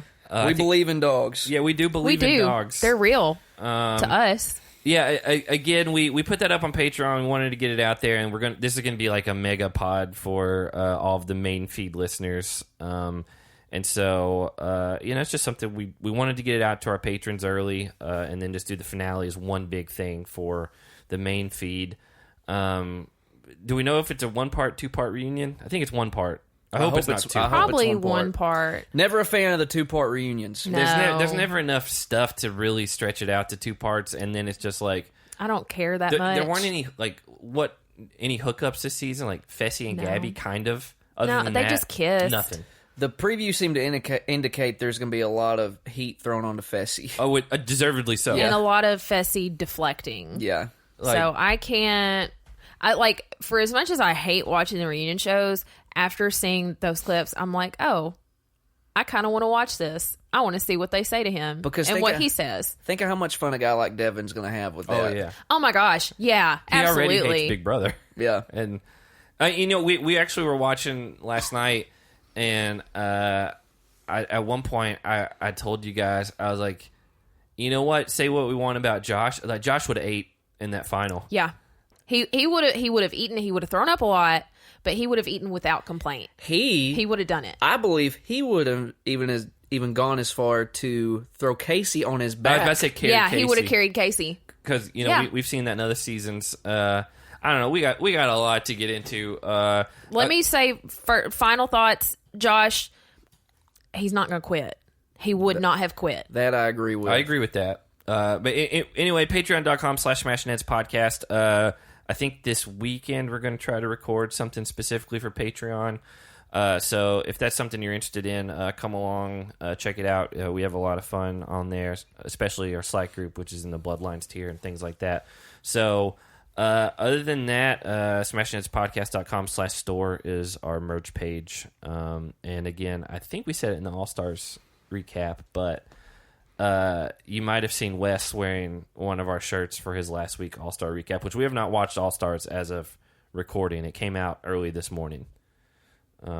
We know that this week is the week that TJ says to I hate you, come back never, or whatever he says. I didn't know that was this week. Yeah, it's this week. Mark Long tweeted it out. Yeah, Mark Long was like, hey, this is the episode that everybody's waiting for. It's got to be a girl because Yeah. it's a female elimination if they're going back and forth like they've been doing. So we'll see who that is. I've got some ideas, but that's for the next podcast. Picking up where we left off with double agents. We pick up from the sabotage that CT and Amber B had. Which, by the way, do you want to talk about how before we start that Jake and I thought this whole season we were spoiled? Yeah. I thought you guys were going to talk about it at the end once we talk about who won. I mean, I don't think it matters one way or the other. because if you're listening to this pod, you know what happened. You know what happens. Yeah. We thought that. We saw a tweet before the season premiered from someone that we know who knows better than to do this. Who we love very dearly. Yeah, it was one of Yes. our friends. Yeah, he knows better than to do this. I didn't see the tweet, though. He got. I'm assuming at this point he got some bad info from the spoiler pages. Yeah. Because he tweeted something like, "Love to see your girl winning" or something, and then it was a gif of Nany, and Jake and I both saw it, and we're like, "Are you kidding me?" Yeah. Like, it hasn't even started yet, and this was like the quarantine season where we had such a long layoff. And then just to jump ahead a little bit, she makes the final, so we're like, Well, okay, yeah. well, and then you get right to the end where Amber and CT miss Take a the wrong arrow, turn. and we're like, Yeah. well, there it is. That's how it happens. Well, like, CT's going to lose because, and Amber, they're going to lose because they just happen to miss a sign, and that's how Nany and Leroy, and you know, I was okay with it because it was a good story because Nany and Leroy are longtime friends. Leroy's last season, it would have been a really cool way to go out, even though CT and Amber B were destroying the whole final. Yeah. And so I was okay with it, but then like we got to it, and we see them like run up to TJ, and we're like, wait, like this isn't at all what happened. Well, you started to say something. I was like, well, wait a second. Maybe there's some sort of penalty we don't know about. But I was like, there can't be, because it's not one of those finals where like, hey, we're going to add up everyone's time. Like they already figured that out, because like, hey, you finish first, you get a 5-minute head start. Jake, you thought there was going to be another checkpoint. I thought something else was going to have to happen, because I was just certain, like, yeah, you know, this whole season we'd in the back of our mind, even though we tried to not like let it affect our judgments, we were like, oh, Nany wins this season somehow, and it didn't make a lot of sense until she was partnered with Leroy, and then they made the final, and you're like, okay, I get it. Turns out that's not what happened at all. And then it also turns out that Hannah was the one that was actually spoiled. And I didn't know it. Okay, so my story is I follow Cara Maria on Instagram. She's not been on the challenge in a while. And so I thought, oh, it's harmless. I don't have to unfollow her or anything. And she had posted a picture of her like in the mountains or with her horse or something. And you know, on your feed. That's a good guess. On your feed. Could have been both. It shows the top 2 comments on that person's post. It just shows on your feed whether you follow them or not. And one of them was something like, oh, love to see you doing well. And then the next one was, oh, you 2 challenge champs, you and Amber B hanging out together. That's what I'm talking about. It's something stupid like that. And I was like, Amber B, challenge champ. Which, how long ago was that? Either right before or right after the season started. Okay, well, if you're the person who did that, screw you. But here's the thing. It totally left my brain. Well, because and I completely forgot about it until you guys started talking about how you weren't actually spoiled, and then like a light bulb went off in my brain, and I was like, oh, I was kind of spoiled on this, and I forgot. Well, but it was kind of dumb. To be fair, early on that season, you didn't know who Amber B was before this season. Yeah. And so, but yeah, like if you're that person who went out of your way to like comment on something like right as the season started to let everyone know that, oh, I can read spoilers on the internet, like come on, like you're just being a jerk. Yeah. So I'm probably gonna go through my Instagram. Like I already am very picky about who I follow on Twitter. Like I hardly follow anybody on Twitter because I don't want anything challenge related on my feed. Well, the person, and that's what happened. That's what happened to you guys. Yeah. So I don't want any challenge related stuff on my feed. One, and I've said this before. One, because we watch it all the time. We talk about it all the time. So you know, when I go to social media, it's kind of like my escape from work, real life, and challenge because we talk about it so much. I want to do like mindless scrolling at cute animal pictures and stuff like that. But I've been a lot more lax on who I follow on Instagram. Just because like I don't really care. It's like I don't have a problem with Cara. She got an unfollow from me about a week ago. She got an unfollow from me. Just clearing it out. Trying to stay under 400. Yeah. Well, speaking of Twitter, I'm gonna be unfollowing a lot of people on Instagram now. You are still blocked. Yeah. I figured that. You missed that. Zach said Queen. That was in the All-Stars episode. If you want to understand why Zach is blocked by me on Twitter, go listen to the All-Stars recap. For episode 3. Yes. So it's officially been almost a week that he's you're been still blocked. It's fine. And I don't think I've missed anything. Yeah. Have you never know? Have you been tweeting up some hot information that you wouldn't believe? What's the hot goss?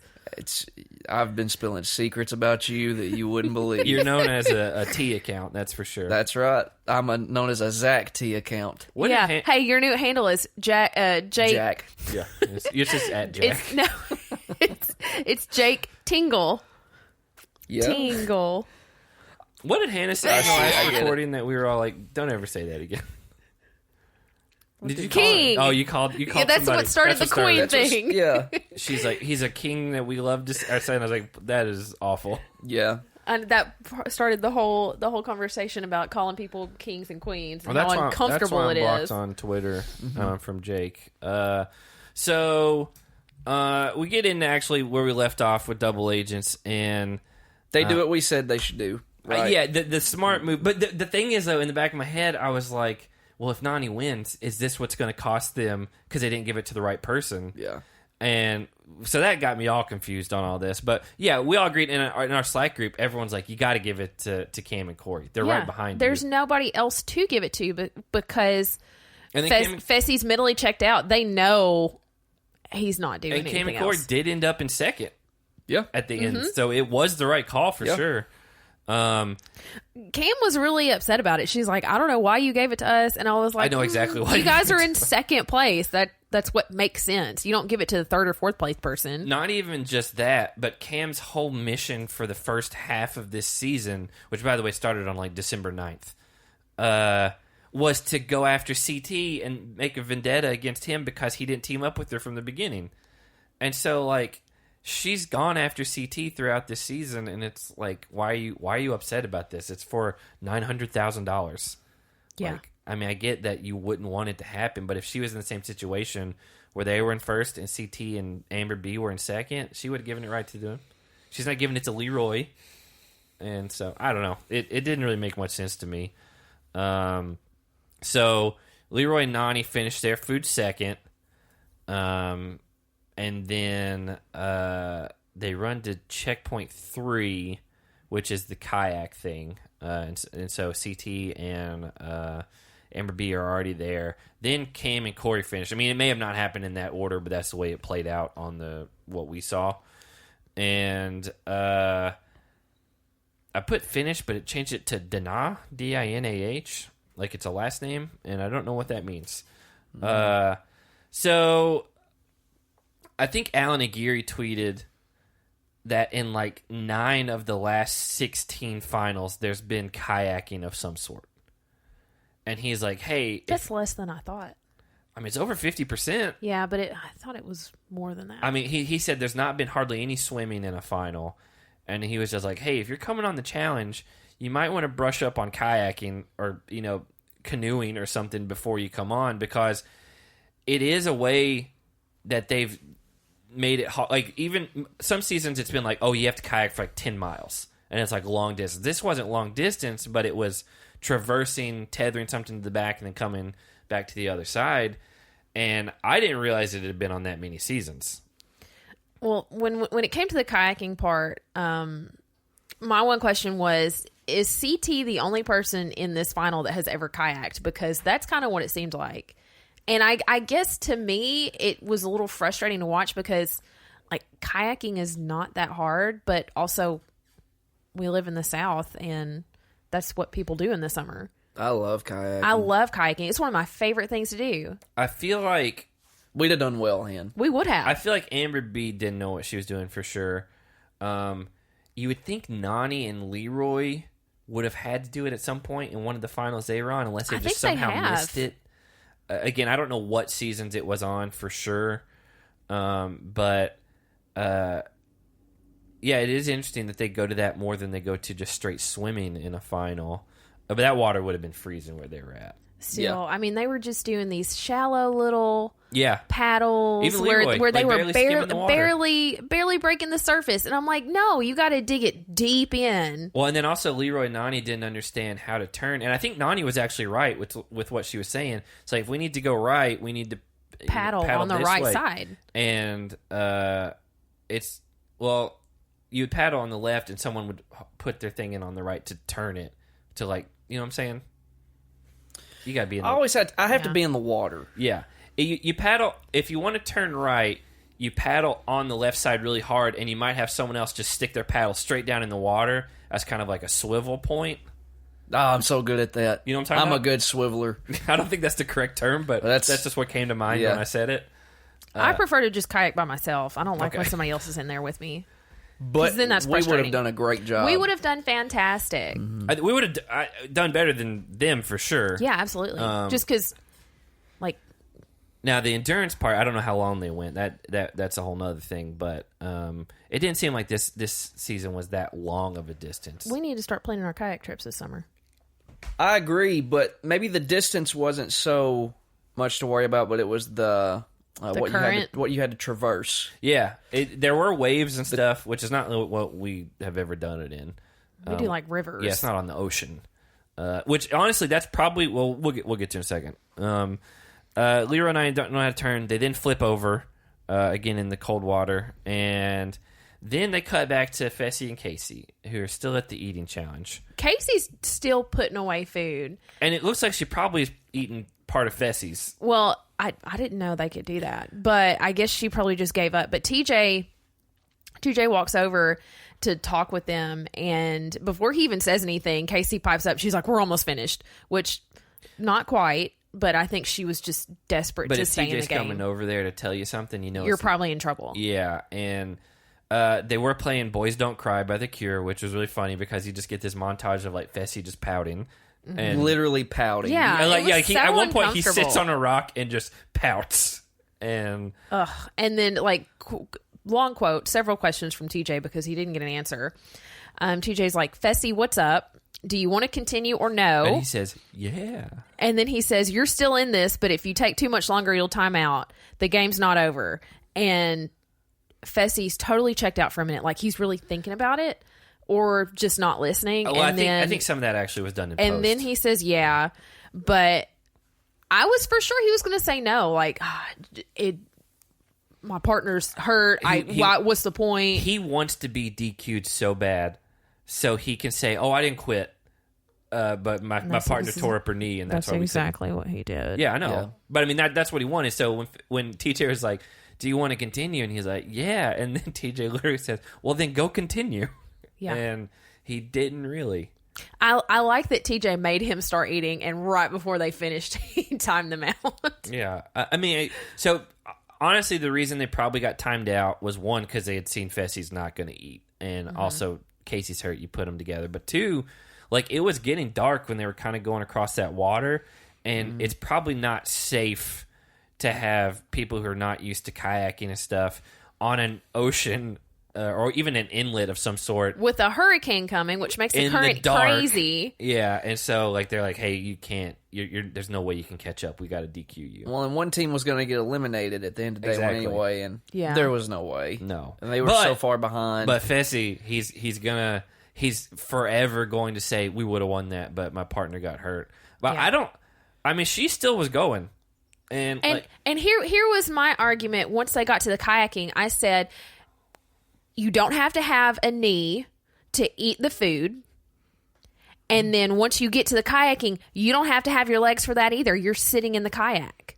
That's profound, Han. So if Fessy had sucked it up and eaten that food like Josh would have. would have, they would have been fine. He didn't technically have the excuse of Casey's busted knee because she didn't have to have that knee to do that checkpoint or the next one. But he wanted to be disqualified so that he could say, well, I got the raw end of this deal. I didn't get to compete all season long, blah, blah, blah. Corey called him out on it. He did. Corey's like, hey, play the montage. I know he's going to say it right here. And then he exactly says it. Corey called him out towards the beginning of this episode too, right after CT and Amber gave the quote unquote dessert to Cam and Corey.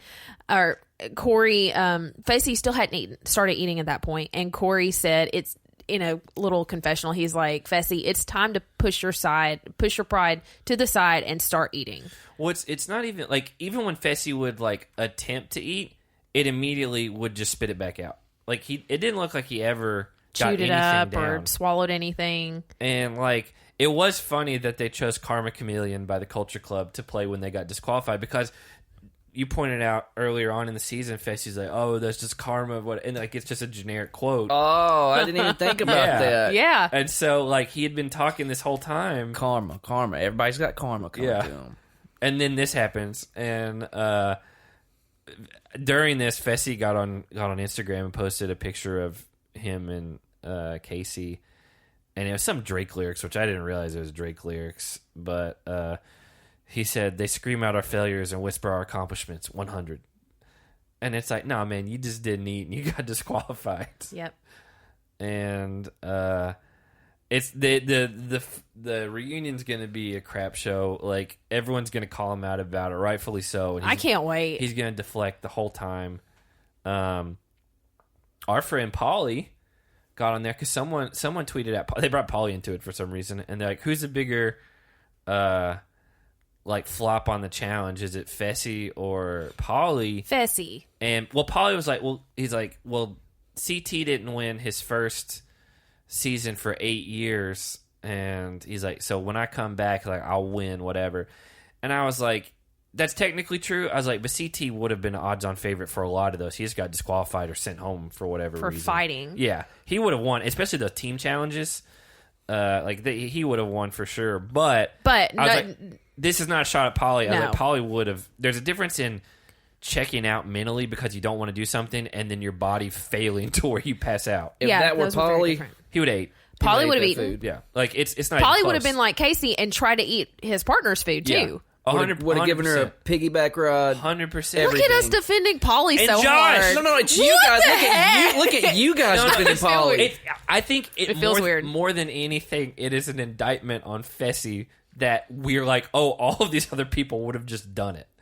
And that eating is part of the challenge. It's very few and far between that where you don't have not food. An eating challenge of some sort.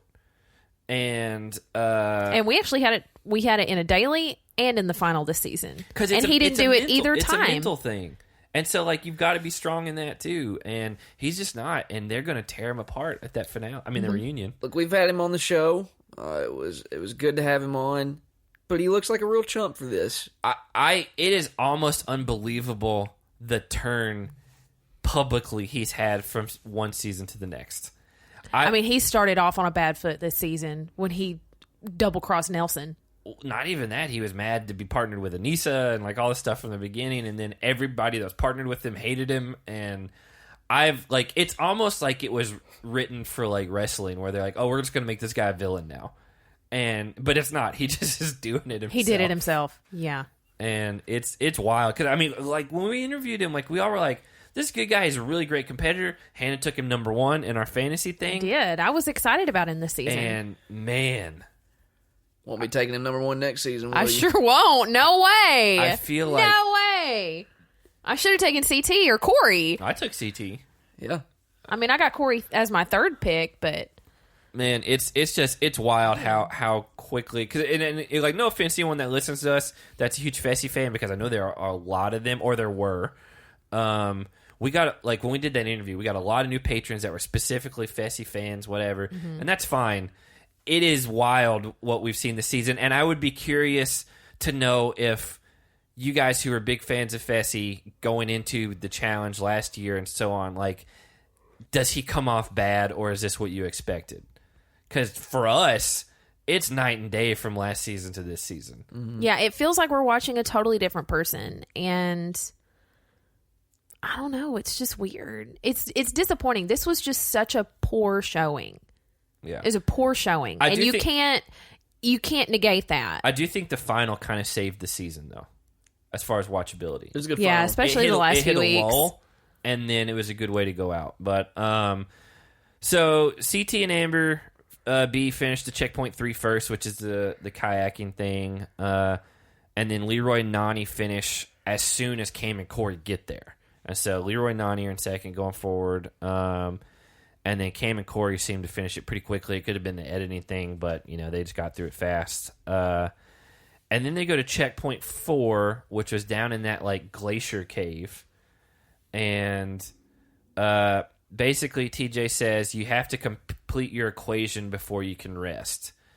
And it was something like every number that begins with that ends with, like, 7, 6, and 4... go to this board, add them all up, and then double it. And then, so CT does it pretty quickly. He finished it, and it felt like milliseconds. I mean, the good thing is both partners didn't have to do it. It was the same problem. That's what I was worried about. I was worried that Amber was going to have to do a different math equation on her own, and that scared me for CT. Well, which we already know Amber's not good at math, and she says she has, I forgot the name of it. But it's basically... It's numerical dyslexia. But there's a specific There is name a specific word for it, but it is dyslexia with numbers. Yeah. And so, luckily for her, CT, knocked that out. And I didn't know that he said in high school he worked for, like, an engineering firm and then was supposed to take over his dad's telecommunication company. And then just didn't. But... Because he's doing this instead. I mean, people underrate CT. He comes off as like the big dumb, like caveman, because he was so angry for his first few seasons, and like he just had a fought lot everybody. of reason to be yes, that he way, had a though. lot of things in his life, and like I know we can't understand him all the time, and they have to subtitle him, but like he's so good, smart, and he's so good at the challenge. He's so smart. He's 40, right? If not, he's close. He's definitely... All right. Hold on, I'm gonna look it up. Oh, Han's got it. His real name is Chris, if you have to do that for some know. reason. So, while you're looking that up, they kill it. So Right at 40. Yeah. He'll be 41 July 16th. So they're done. They're done first. Nany and Leroy come in second, and then Corey and Cam are third. And then that's actually when Corey starts calling out Fessy in the interview because he's like, he's not here. So before they rest, TJ tells CT, because he solved the equation first, that he can change partners, but no matter what his decision is, it's locking in the partners for the rest of the final. And man, ultimately we know now, in hindsight, he made the right call, but for Jake and I, who thought Nany was going to win, we're like, oh man. He's going to pick Nany. Yeah, we thought either that or he's going to pick someone else and something's going to fall apart. And I think it made total sense to stay with Amber, regardless of how you feel about Cam. I think Cam is the better competitor. I think Nany's possibly the better competitor. But him and Amber just like have worked together so well. He's just like, you just run and I'll take care of all the hard stuff. And as long as I'm having to keep up with you, then we're good. And man, she was killing it on that. And she killed it on the capsule King of the Hill thing. Yeah. It had worked. Amber proved herself in this final. It's one of those things where on paper it doesn't seem to make sense, but the chemistry made it totally work. And ultimately, you know, he's like, man, he's like, I may be an idiot for doing this. He's like, but I'm going to stick with Amber. I think he saw how much running and endurance had already happened so far. And she was that fine. It only made sense that there was probably going to be more. It's typically what day 2 is. Yeah. That's the Exactly. long distance It's running thing. mostly running. It's a hike or a climb up something of some and sort. there were several points where he said that he felt like she was slowing her pace down for him.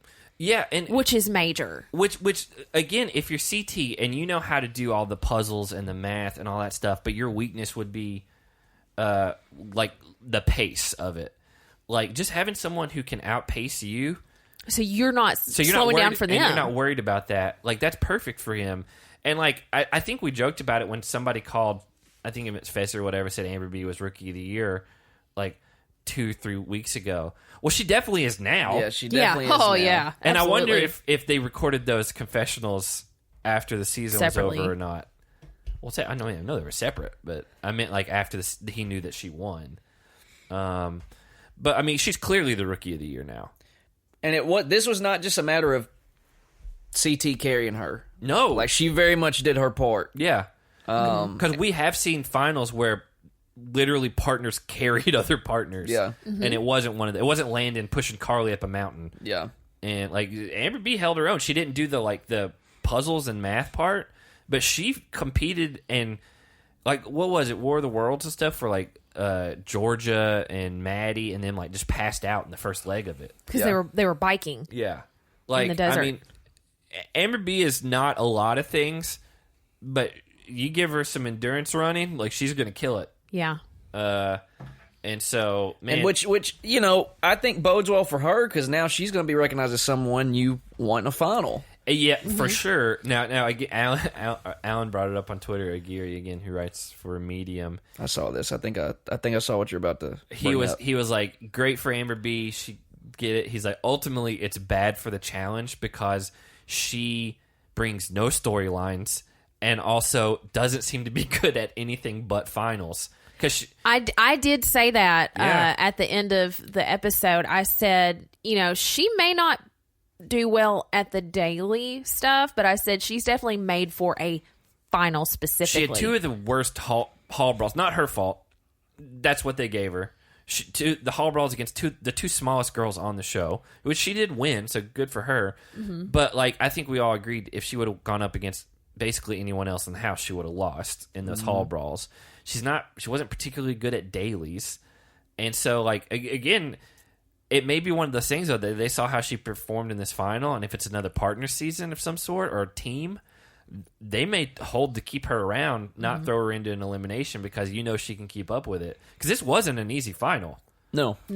And she did what she could. So he keeps Amber B. TJ tells him to prepare for the quote longest night of their life.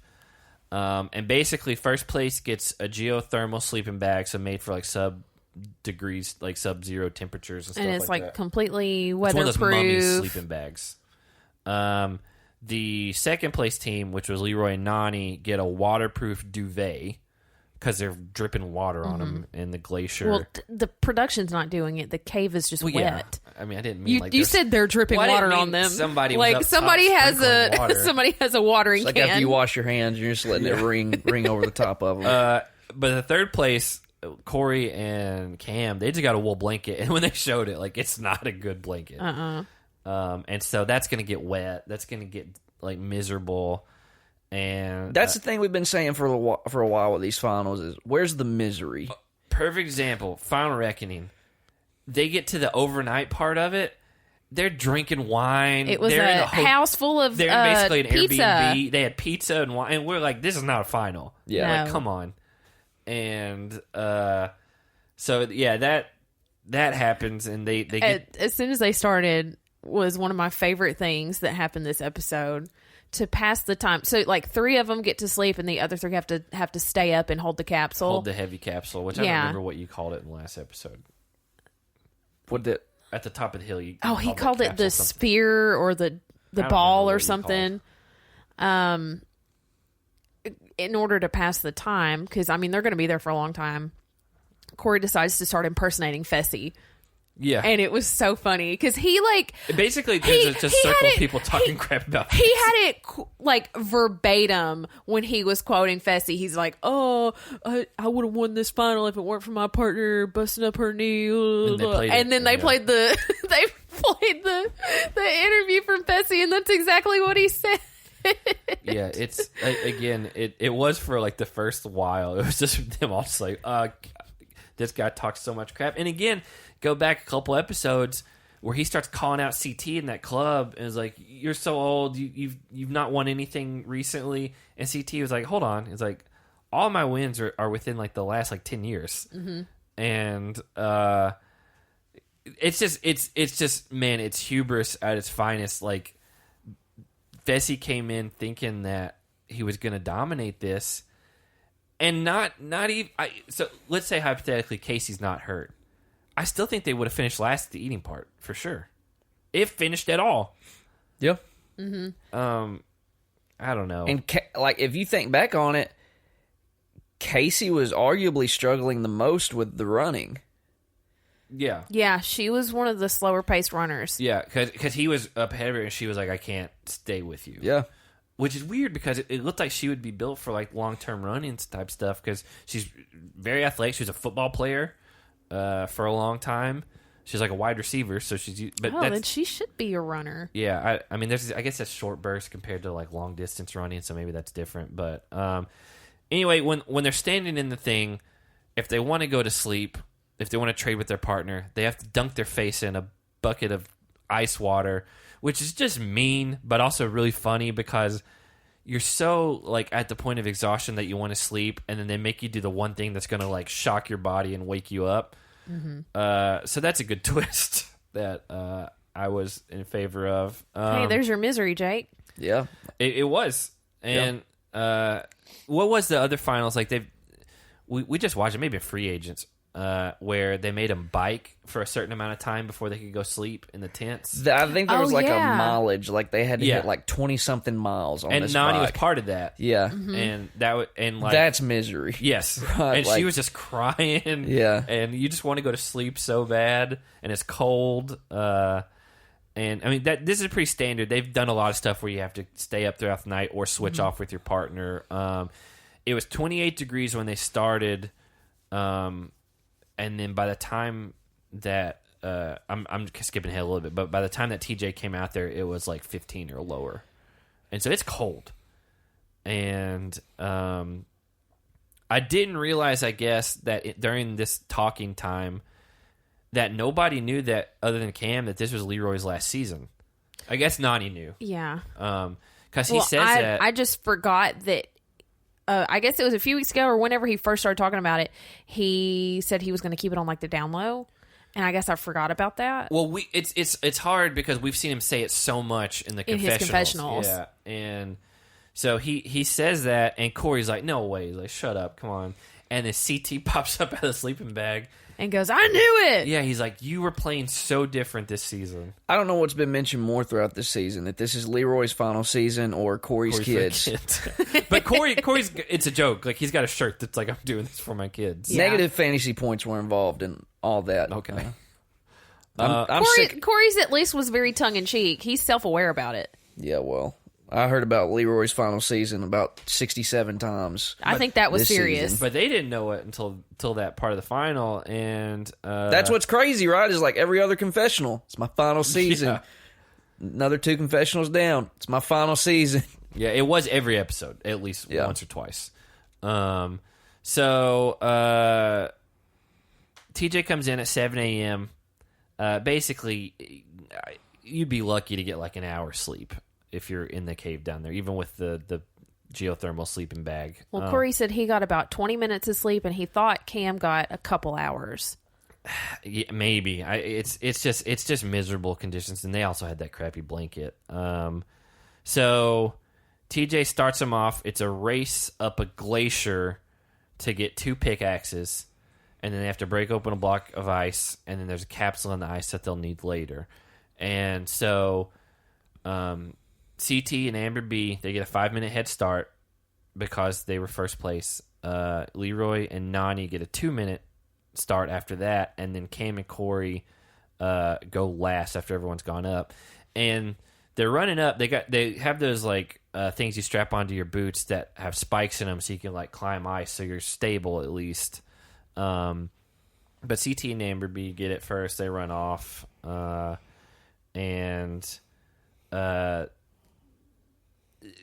Leroy and Nani go, and then Cam and Corey, when they go, like Cam's going really slow, and she's like, I just don't want to get hurt. We've seen someone get disqualified, and so she like, I guess it paid off. She came in second. Yeah, I mean, she just outwardly admitted that she was only going to walk and that she was not in a rush, which kind of defeats the purpose of being in the final. You should be, in some kind of a hurry, at least. Yeah, they definitely.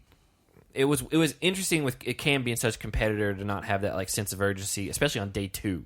Yeah. Well, you're almost done. You're almost there. So CT and Amber B finished breaking off the capsule thing first, and then you have to. Did I miss a check? I don't think so. Checkpoint. No. Okay, checkpoint 7 was the tanagram. Mm-hmm. So we're not there yet. So this is checkpoint 6, I guess, technically. So they have to go up a mountain of some degree, and it's like, hey, drop your capsule here and go on ahead. And then they go, I don't know how, they didn't say how far it was away, right? Like to the next thing. It's actually it's not a benefit to be the first team there, because you don't know that inside your capsule is a code and that there's Morse code basically on the other end. And so if you're the other teams and you see like the capsules are open laying at that thing, you got to do it. Ultimately, it didn't really matter because I guess CT and Amber were so far ahead. I did say I want credit for this. So the capsules had like a little code sheet. It's Morse code. Yeah, for you to memorize. Yeah. And then you leave your capsule, you run up the hill or mountain or whatever to your spot, and you've got to like decode and get like, oh, this dot means this letter. Yeah. And I guessed what CT and Amber's word was before they even started. Well, you saw 4 letters up there. I did not. I did not see any of the letters. I swear to you, I didn't look at a single letter. Well, whenever you said it, those letters were up on the board. it was before, because I knew what the word was, because I thought... You know Morse code. No, I thought it's got to be something related to this season, and TJ just gave CT one last chance to infiltrate another team. He's been using that word every single week, and so I guess I was like, it's got to be infiltrate. Well, that was theirs. Like, the other two teams had different words. And then I did not realize that each team would have a different word. I thought it was the same word for all of them. Yeah, I mean, it was all stuff related to the season. You really only needed to, like, they're trying to memorize 5 letters each on each team. You really only needed to get, like, half of them right, and then you could kind of guess what your word was. I don't remember what the words were off the top of my head. One of them was classified. And the... Encryption was the other one. Was that it? Yes. I believe that was it. Yeah, that would be 10 letters. So yeah, again, it was all like spy-based code. But again, Amber B and CT, kill it. They're out of there before anyone else. Corey almost fell off a cliff. Well, not yet. That's later on. I just don't want you to forget. He almost fell off a cliff. Because that's after the next checkpoint.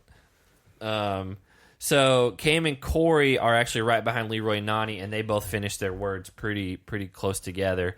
Then they get to checkpoint 7, which is a tanagram, which we all knew CT's strong point. He's really good at those. He gets it done. He tries to like knock the thing over to like so they can't see the thing, but like all the pieces stuck in there. They're stuck, and he knocked the podium over, so they take off running. And so Cam and Corey get in there. Cam's good at these. They finish second. That's when Corey almost falls off the mountain. And, like, we went back and, like, rewound it and, like, paused. And, like, it was a pretty steep drop-off on that right side. Yeah. Enough that it made Jake really nervous. Yeah. Because, I mean, you're talking a few feet there. I mean, it was a steep grade, too. Like, it wasn't something you would have caught yourself on. Like, it wasn't like where...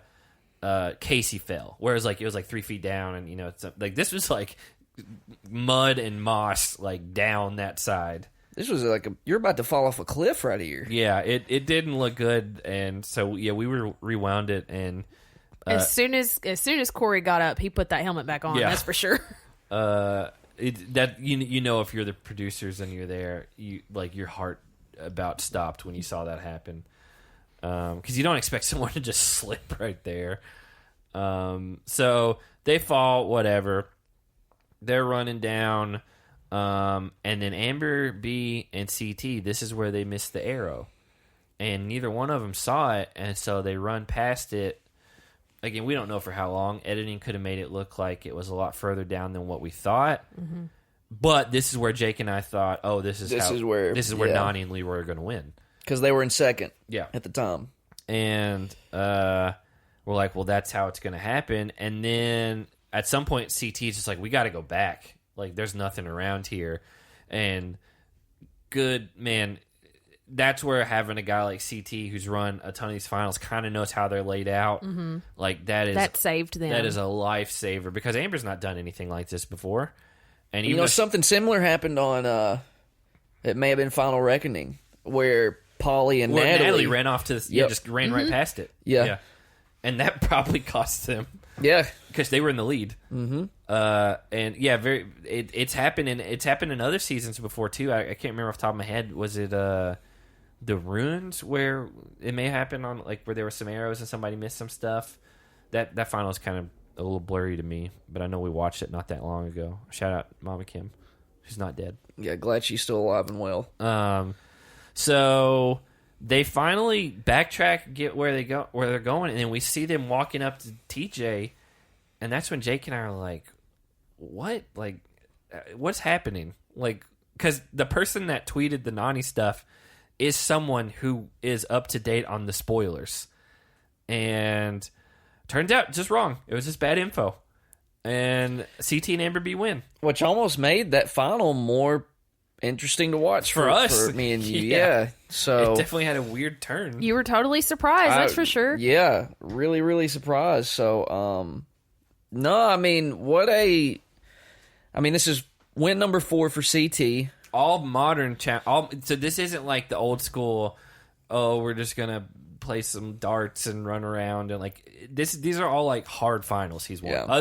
Other than maybe Invasions, which we all said is a crappy final. Yeah. But he just did what they gave him. It's been like all with the longest one was Rivals 2, right? That was his first win with Wes. Believe so. Yeah, so I mean it's all Rivals 2 on, and so that's like the modern era of the challenge. And so like it's I mean he's got to be. I think he's number 2 overall. You could make an argument for number 1, but Bananas ultimately does have 7.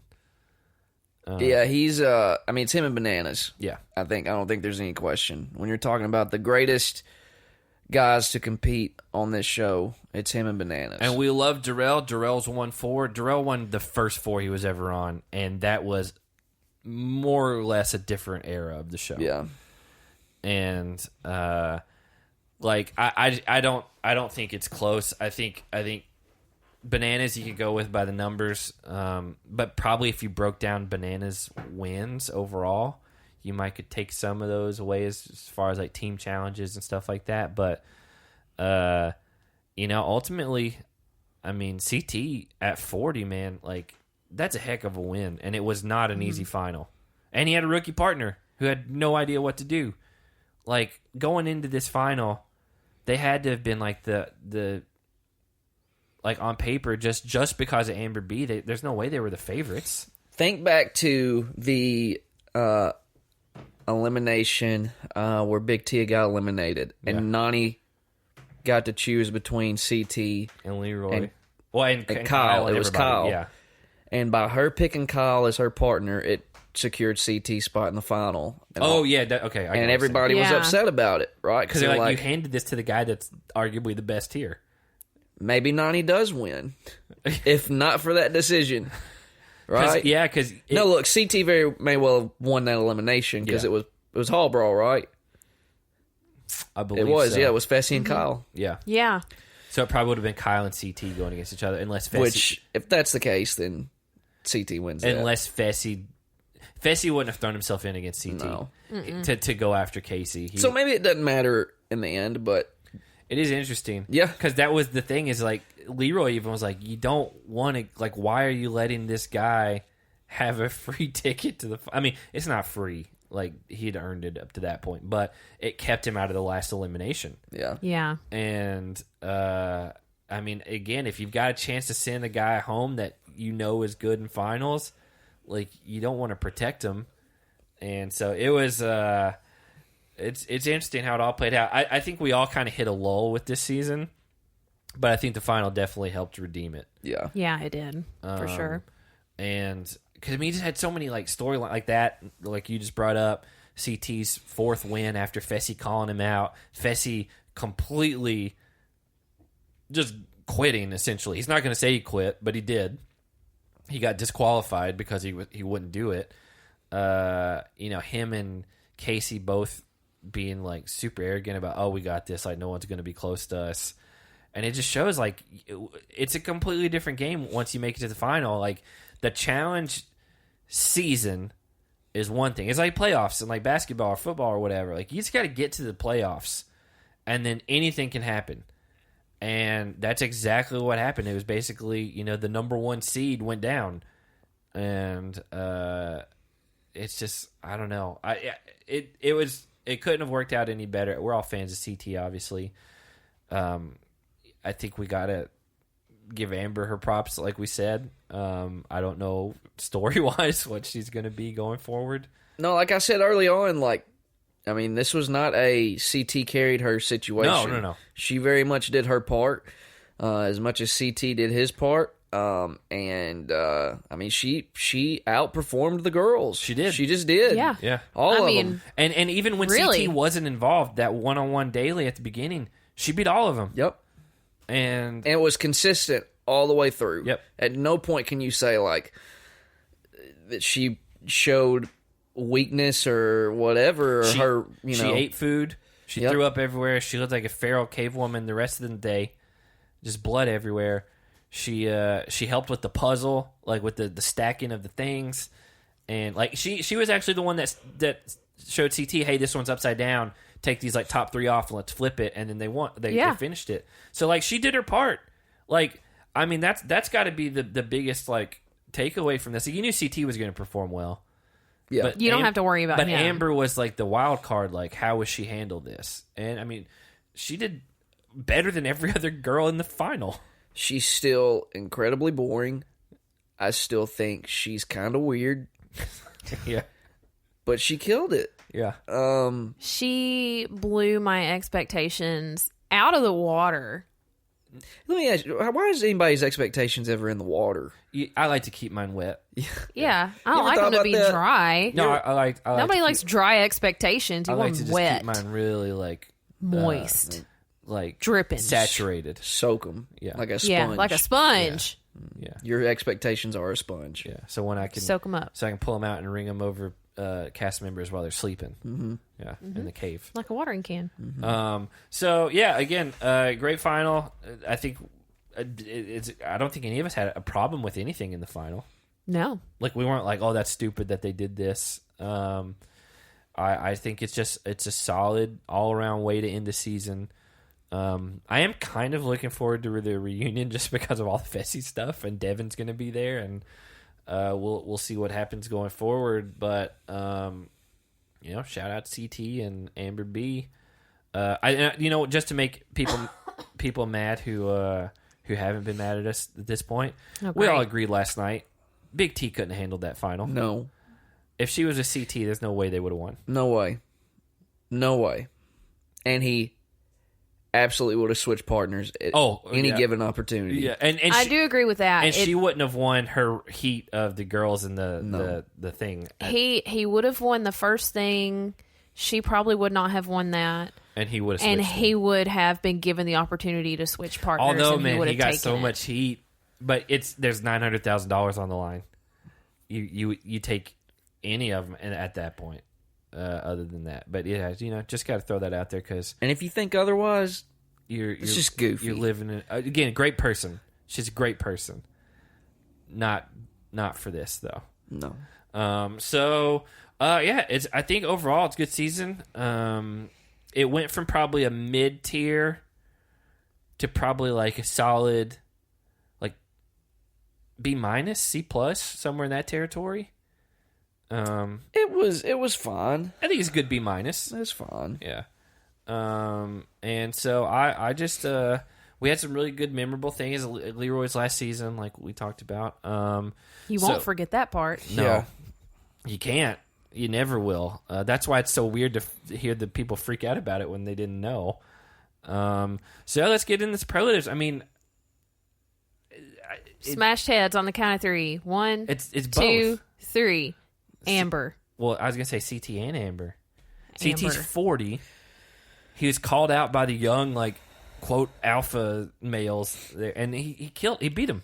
Yeah. But how well Amber performed, I agree. That stuck out to me. I expected CT to do well, but Amber blew my expectations out of the water. They're not wet anymore. You were so spoiled, and it just didn't even faze you because you're like, that's never going to happen. Exactly. I legitimately thought there's no way. There's no way. And then she did it. There was a way, and she did the way. She sure did. So, yeah, I mean, I think it's... I'm going to... You got to give it to both, to me. Because they both just outplayed. And, like, unlikely partnership that just worked so well. Both of them... who got their head smashed? I think this is unanimous. Yes. It's got to be Fessy. It's got to be. Yeah. By himself. He did it to himself. He smashed his own head. His partner blew her knee out, and that's the hand he was dealt. He didn't get to compete this season. He was held back. Yeah. That's gonna be what he says the whole time. It is. And that's so stupid. And he's still probably going to say CT's not very good and whatever. And it's just like, man, like this guy's built for this. Like, If CT did not get sent home on so many early seasons, I think he would be tied or pass Bananas. Because there was a while where he just didn't do a few seasons. Yeah. And Bananas was basically doing every one of them for the last 15 years. And so it's interesting. We didn't really say it. Corey and Cam get second, and Leroy and Nany get third. Let me just say, even though Leroy didn't win and he didn't win any money, regardless of being in third place, he still went out with a bang. Yeah, it's a good. It was a great season for him. It's arguably his best season all around. I think he got second on a final one other time, but like I'm saying, He played well throughout the season. Arguably his best season. Definitely my least favorite Leroy season. This is your least favorite one? Yeah, 100%. I did not enjoy him this season. I didn't feel that way. One, having to hear every other sentence that it's his last season, and two, I don't know. I felt like a lot of people were real boring this season.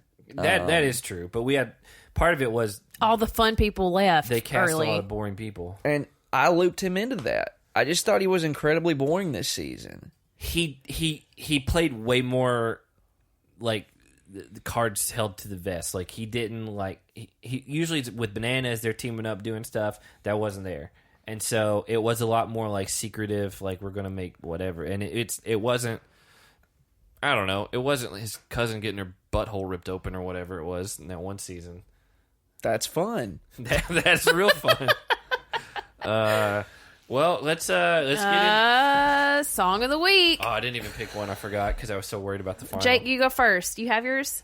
Yeah, you know what? I'll give it to this band I've been rocking a lot.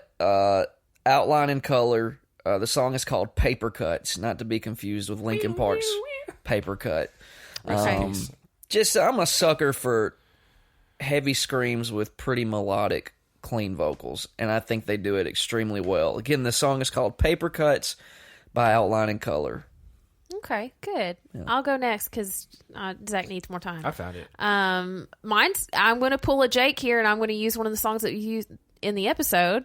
Boys Don't Cry by The Cure, because The Cure's good. It's a good song, but also it was so perfect when they played it. It just hit. Did Jake pull a song from an episode in the past? I did Return of the Mac. Return of the Mac. Oh, okay. Yeah, because it's the only song he's listened to for the last 3 weeks. I think I did a Tears for Fears whenever they played Tears for Fears because I love Tears for Fears. Like I like this era, like Echo and the Bunnymen, which they played in this episode. The Killing Moon, that was a good song. Like I like it's basically the Donnie Darko soundtrack, but I like all this style. Which, by the way, is an awesome movie. I haven't watched it in a long time. It was one of my favorites in high school. I love that movie. I'm going with the band Svalbard, Svaldbard, and the song is just called Open Womb. I don't know. They're suggested to me on Spotify, Discover Weekly this last week, and I listened to the whole album when Jake and I were playing Rocket League the other day. So that's my pick. We got to get into this fancy stuff, which, spoiler alert, both the winners are on my team. Yeah, I think it's pretty safe to say. Yeah. Yeah, it didn't even matter at this point. All right, we're gonna get right into these here. Again, this segment is brought to you by Chick-fil-A. Eat Fresh. Quick recap. Going into this week, Jake's in third place with 610. Hannah's in second with 1,270, and I am in first with 1,520. So I'm out of this. Like, there's no way. Unless you give Casey 1,000 points for her being stuck with Fessy. Yeah. Well, we're starting out 5 points to Amber B because she still looks like an animal. Yep. Let's see. Cam and Corey get the dessert, I guess it was. That's a -10 to both of them. Yeah. Thanks. Don't worry, Fessy's coming. But Cam doesn't understand it, which is a -10 too, because I don't think it's that difficult. No. Amber B doesn't have muscles for kayaks. -5. Corey's not impressed with Fessy. That's a -5 to Fessy. I feel like he's going to get a lot of them. Yeah. Mm-hmm. Oops. Corey's still yakking. -5. Casey still hasn't given up. That's a 10-pointer. Fessy still hasn't started. That's a -10-pointer. Let's see. Leroy and Nany just can't turn the kayak around. -5 to both. Both. Yeah. Oops, they flipped. -10 to Leroy and Nany. I guess I didn't even bring up that CT got flipped out at one point. That's true. He did. Go ahead and give him a -5 for that. But -10 for Leroy and Nani? But that's 2 of them fell out, that's so that's true. double the points. Yes. I know how math works. Now Fessy's just hanging out, sitting on a rock, -10. And pouting. And pouting, that's another -5. But you know what? We'll give him 5 because he says he wants to continue. And then TJ says, well, then continue. But he's not continuing. -10. Oh, there he goes. Now he's eating 5 points. Let's see. At one point, Amber just started screaming, and I wasn't real sure why. That's a -5. I don't like loud. Okay. -10 because of Amber B's attention span. Fessy and Casey timed out. That's a -25. They're the first ones eliminated. That's a -50. Fessy's still blaming his partner. That's a -10. You're going to have to... Hold on. I got to... Yeah. Let me get down to Casey. So -25 and then -50. Yes. Okay. Poor Casey. -10. She gets a negative for that? Yeah. Okay. But, it's your team. But I am going to give her 25 for not quitting. I'm fine with that. Yeah. I mean, look, I'm still in the negative anyway, so it's whatever. It's not going to do anything. It's fine. But there's still a couple of weirdos, honestly, because at the end, we didn't even talk about that. They both were just like, yo, I'm here for you, like being real weird about it. Okay, So here's... -10 to both of them. Let me for just that. say, here's what bothered me the most. After they were DQ'd, Casey goes over to Fessy and cries on his shoulder and apologizes to dude, him. she should have kicked him to the curb. She apologized for getting him hurt. For being hurt. And that ticked me off. Say it. This is a children's podcast, FTK. She should not have apologized to him. It was not her fault that she got hurt. Well, and it she was didn't not stop. It was not her fault that she continued to compete and he gave up and he sat on that rock and he pouted. But he was going to say... He should have been apologizing to her. That's not going to happen. There were no grounds for her to apologize to him. She did not need to do that because there was nothing for her to apologize for. She didn't do anything wrong. You guys can see Han on the reunion show along with the rest of the cast beating up on Fessy next week. We like self-awareness here. Amber admits that she's scatterbrained. Even she recognizes it. Bless her heart. She really was scatterbrained a lot this final. What's the points? 5 points. For self-awareness. Corey ain't losing hope yet. 5 points to Corey. CT's in a sci-fi movie. 5 points. CT knows his way around numbers. 5 points. Leroy is wet, tired, and cold. That's a -15. That's a -5 for each. Okay. Corey, you could apply that to everyone here, but I believe I heard Corey right. He was a dodgeball champ. That's 10 points right there. Hey, we love some good dodgeball. We do love some dodgeball. Nani just wants to settle down and feel security. 5 points. and buy a house. Well, there's the next one. Maybe Han can be her realtor for a down payment on a house. 5 points to Nani. I think she lives in Florida. She can move to Tennessee. I can work anywhere in the state. Okay, Nani, you're listening, I know. Move to Nashville. That's what everybody's doing. Corey the Prophet, he did the whole Fessy thing in his hand. He knew it was coming. That's 10 points. Yeah. CT keeps Amber B. That's 10 points each, because I think that was beneficial for both of them. Yeah, definitely. -10 to everyone, because according to TJ, this was the longest night of their lives. Okay, you're gonna... Not Fessy and Casey, because they weren't. Well, you know what? They should get it anyway. Everyone but Fessy and Casey. Yeah, I'll let you get that in. You're good. Yeah, You good? We're going to give 25 points to CT and Amber B because they had the best sleeping arrangement. 10 points to Cam and Corey for an okay sleeping arrangement. It should be Nani They had and the worst. Leroy. They had the worst. Oh, never mind. Nani and Leroy for an okay sleeping arrangement. Yeah, Cam and Corey said that wool blanket. Yeah, they got -5 for that. Let's see. Leroy is just excited for a new life, marriage, and babies with Cam. 10 points to each of them. At one point, Nani said she's hungry. Yeah, she said the word hungry She got real weird. Yeah, she got like twang in her voice. 5 points to her.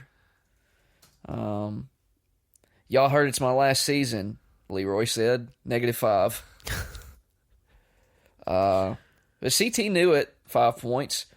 Corey had no clue. -5. At one point, Leroy tried to wake Nani up, and you couldn't make out what she said. It was funny. 5 points. Two, which one? Nani. Okay. Yeah, because somebody asked Leroy, they're like, "What's she saying?" He goes, "I don't know." Corey and Leroy were breaking the fourth wall, being cute with a lantern. That's 10 points to each of them. Someone mentioned Corey's kids again. That was Cam. -5 To Cam? to Cam. When they were breaking that ice open, Amber B had her toboggan over her eyes. She looked like Daredevil. I'm going to give her 10 points for that. Well, yeah, they did that, and I was like, oh, they're covering their eyes so they don't get any splash. And then, like, Leroy and Nani get there, and they have goggles. And I was like, why is CT and Amber not using goggles? Well, CT was just holding his goggles. I thought he was just holding his hand over No, his he's face. holding his goggles okay. to his face. That's a -5. That's not how you wear goggles. It's not. Corey looked at a fake watch in his confessional. That's a -10. Amber B is still in the middle of a hurricane. -5. But look at her run. 5 points. I thought Amber B said that she wanted some booty after this final, but she said she wanted to have she used the expletive, but we're for the kids. It was 10 points either way, whether she gets booty or gets a booty. Yeah. Let's see. This Tanagram is CT's jam. 5 points. At one point, CT said to Amber B, "You're really effing good." 15 points to Amber B. That's coming from a great. Corey almost fell off that mountain. That's a -20 right there, because you're talking about your life right there, bub. Yeah. It's Leroy's last season again. -10. Oh, God. Did you say bub? Bub. Yeah. She missed the arrow. -15 to Amber B. That's on CT too, though. -10. But they still won 25 points. You only get 25. 25? Hold on. Wait a second.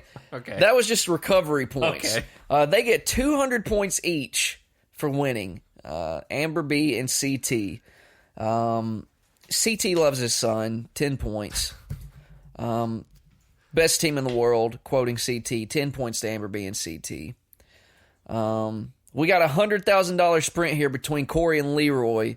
That's 10 points to each of them. Okay, hold on a second. Okay. 50 points to Corey and Cam for second place. And we're going to give -25 to Nani and Leroy for finishing last place. But you know what? No money.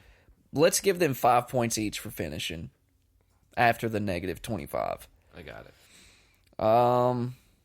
An additional -15 to Leroy because he didn't win on his final season.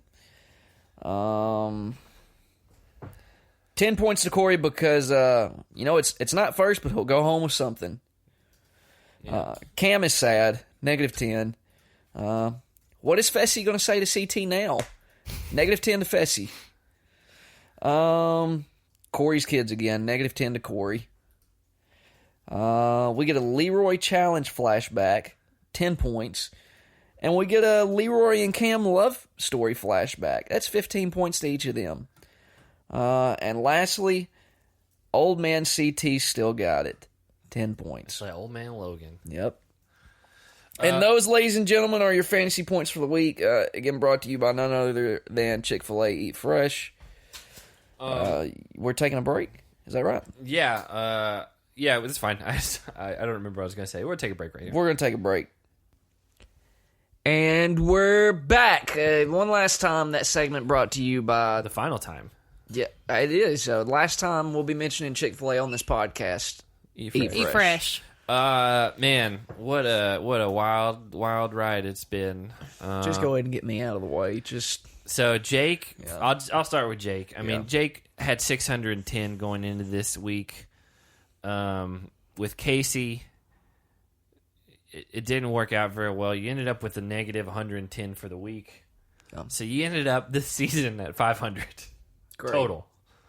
Hannah, she had Fessy and honestly, here's the rundown. Fessy got you negative 130. Corey got you 30. Cam got you 25, and then Nani got you negative 15. So you ended up with a negative 90 for the week. Dang. Thank you, Jake. Don't thank me, thank Fessy. Yeah, and then for me, I'm not thanking him for anything. CT got me 285. Leroy ended up with a negative 5 because you were really over him talking about it being his last season. over it. And then Amber B got me 270. So for the week, I had 540, which is more than your whole season total. Yeah. So the final fantasy layout for the entire season, our inaugural fantasy season. Jake, 3rd place, 500 points. Right. Hannah, 2nd place, double your score at 1,180. And then me, almost double her score at 2,065. Well, and Han was up most of the season. She was in the lead for the majority of the season because we kept having people eliminated and she didn't. It is interesting that I gotta give props. My number 1 pick did end up winning, which is what I was hoping for. Arguably the best number 1 pick. Oh, for sure. Out of the 3. I mean, Fessy ended up costing close. Hannah more than anything. Well, and Darrell was useless most of the season. So, and then my 9th pick won the final. How about that? Which that's luck. I'll give you that. That was luck. But for reference sake, Hannah's 9th pick was Amber M, and your 9th pick was Liv. Right. So, I mean, Amber B is killing compared to those two. Yeah. So, that's what it is for the season. It was a fun season. We'll be back with the reunion next week. If you are a main feed listener and you're getting this with part 1, thanks for being here, I guess. All of our patrons, you got part 1 last week. Part 2 just happened just now. And All Stars will be recording at some point this week. Which we'll now fully turn our attention toward. Everything will be well, except for the reunion. But right, but I would imagine, we always say Wednesday nights aren't great for us, but I imagine now we'll watch Thursday night. Yes. Record Thursday night. It should. It's more convenient. Yeah. Works out better. On demand. Yeah. And there's only going to be 5 more episodes after this week. Yeah. So we'll have to kind of see. Good thing Paramount Plus has a lot of old seasons. Mm-hmm. So we'll probably go back and watch another old season because they haven't even started filming 37 yet. So who knows when that'll be. But we're glad that All Stars is here to keep us entertained in the meantime. Like I said at the top of the show, patreon.com/smashingheadspodcast. Check that out if you're interested. And smashingheadspodcast.com/store for any merch. And if you are a patron that has not opted out of physical rewards, you should have gotten something in the mail, or it is currently in the mail. So a handful of you guys opt out, which that's your own prerogative if you don't want us to send you anything. But other than that, we'll be back with you for the basically crap on Fessy reunion. Yeah. Have a good night, everyone.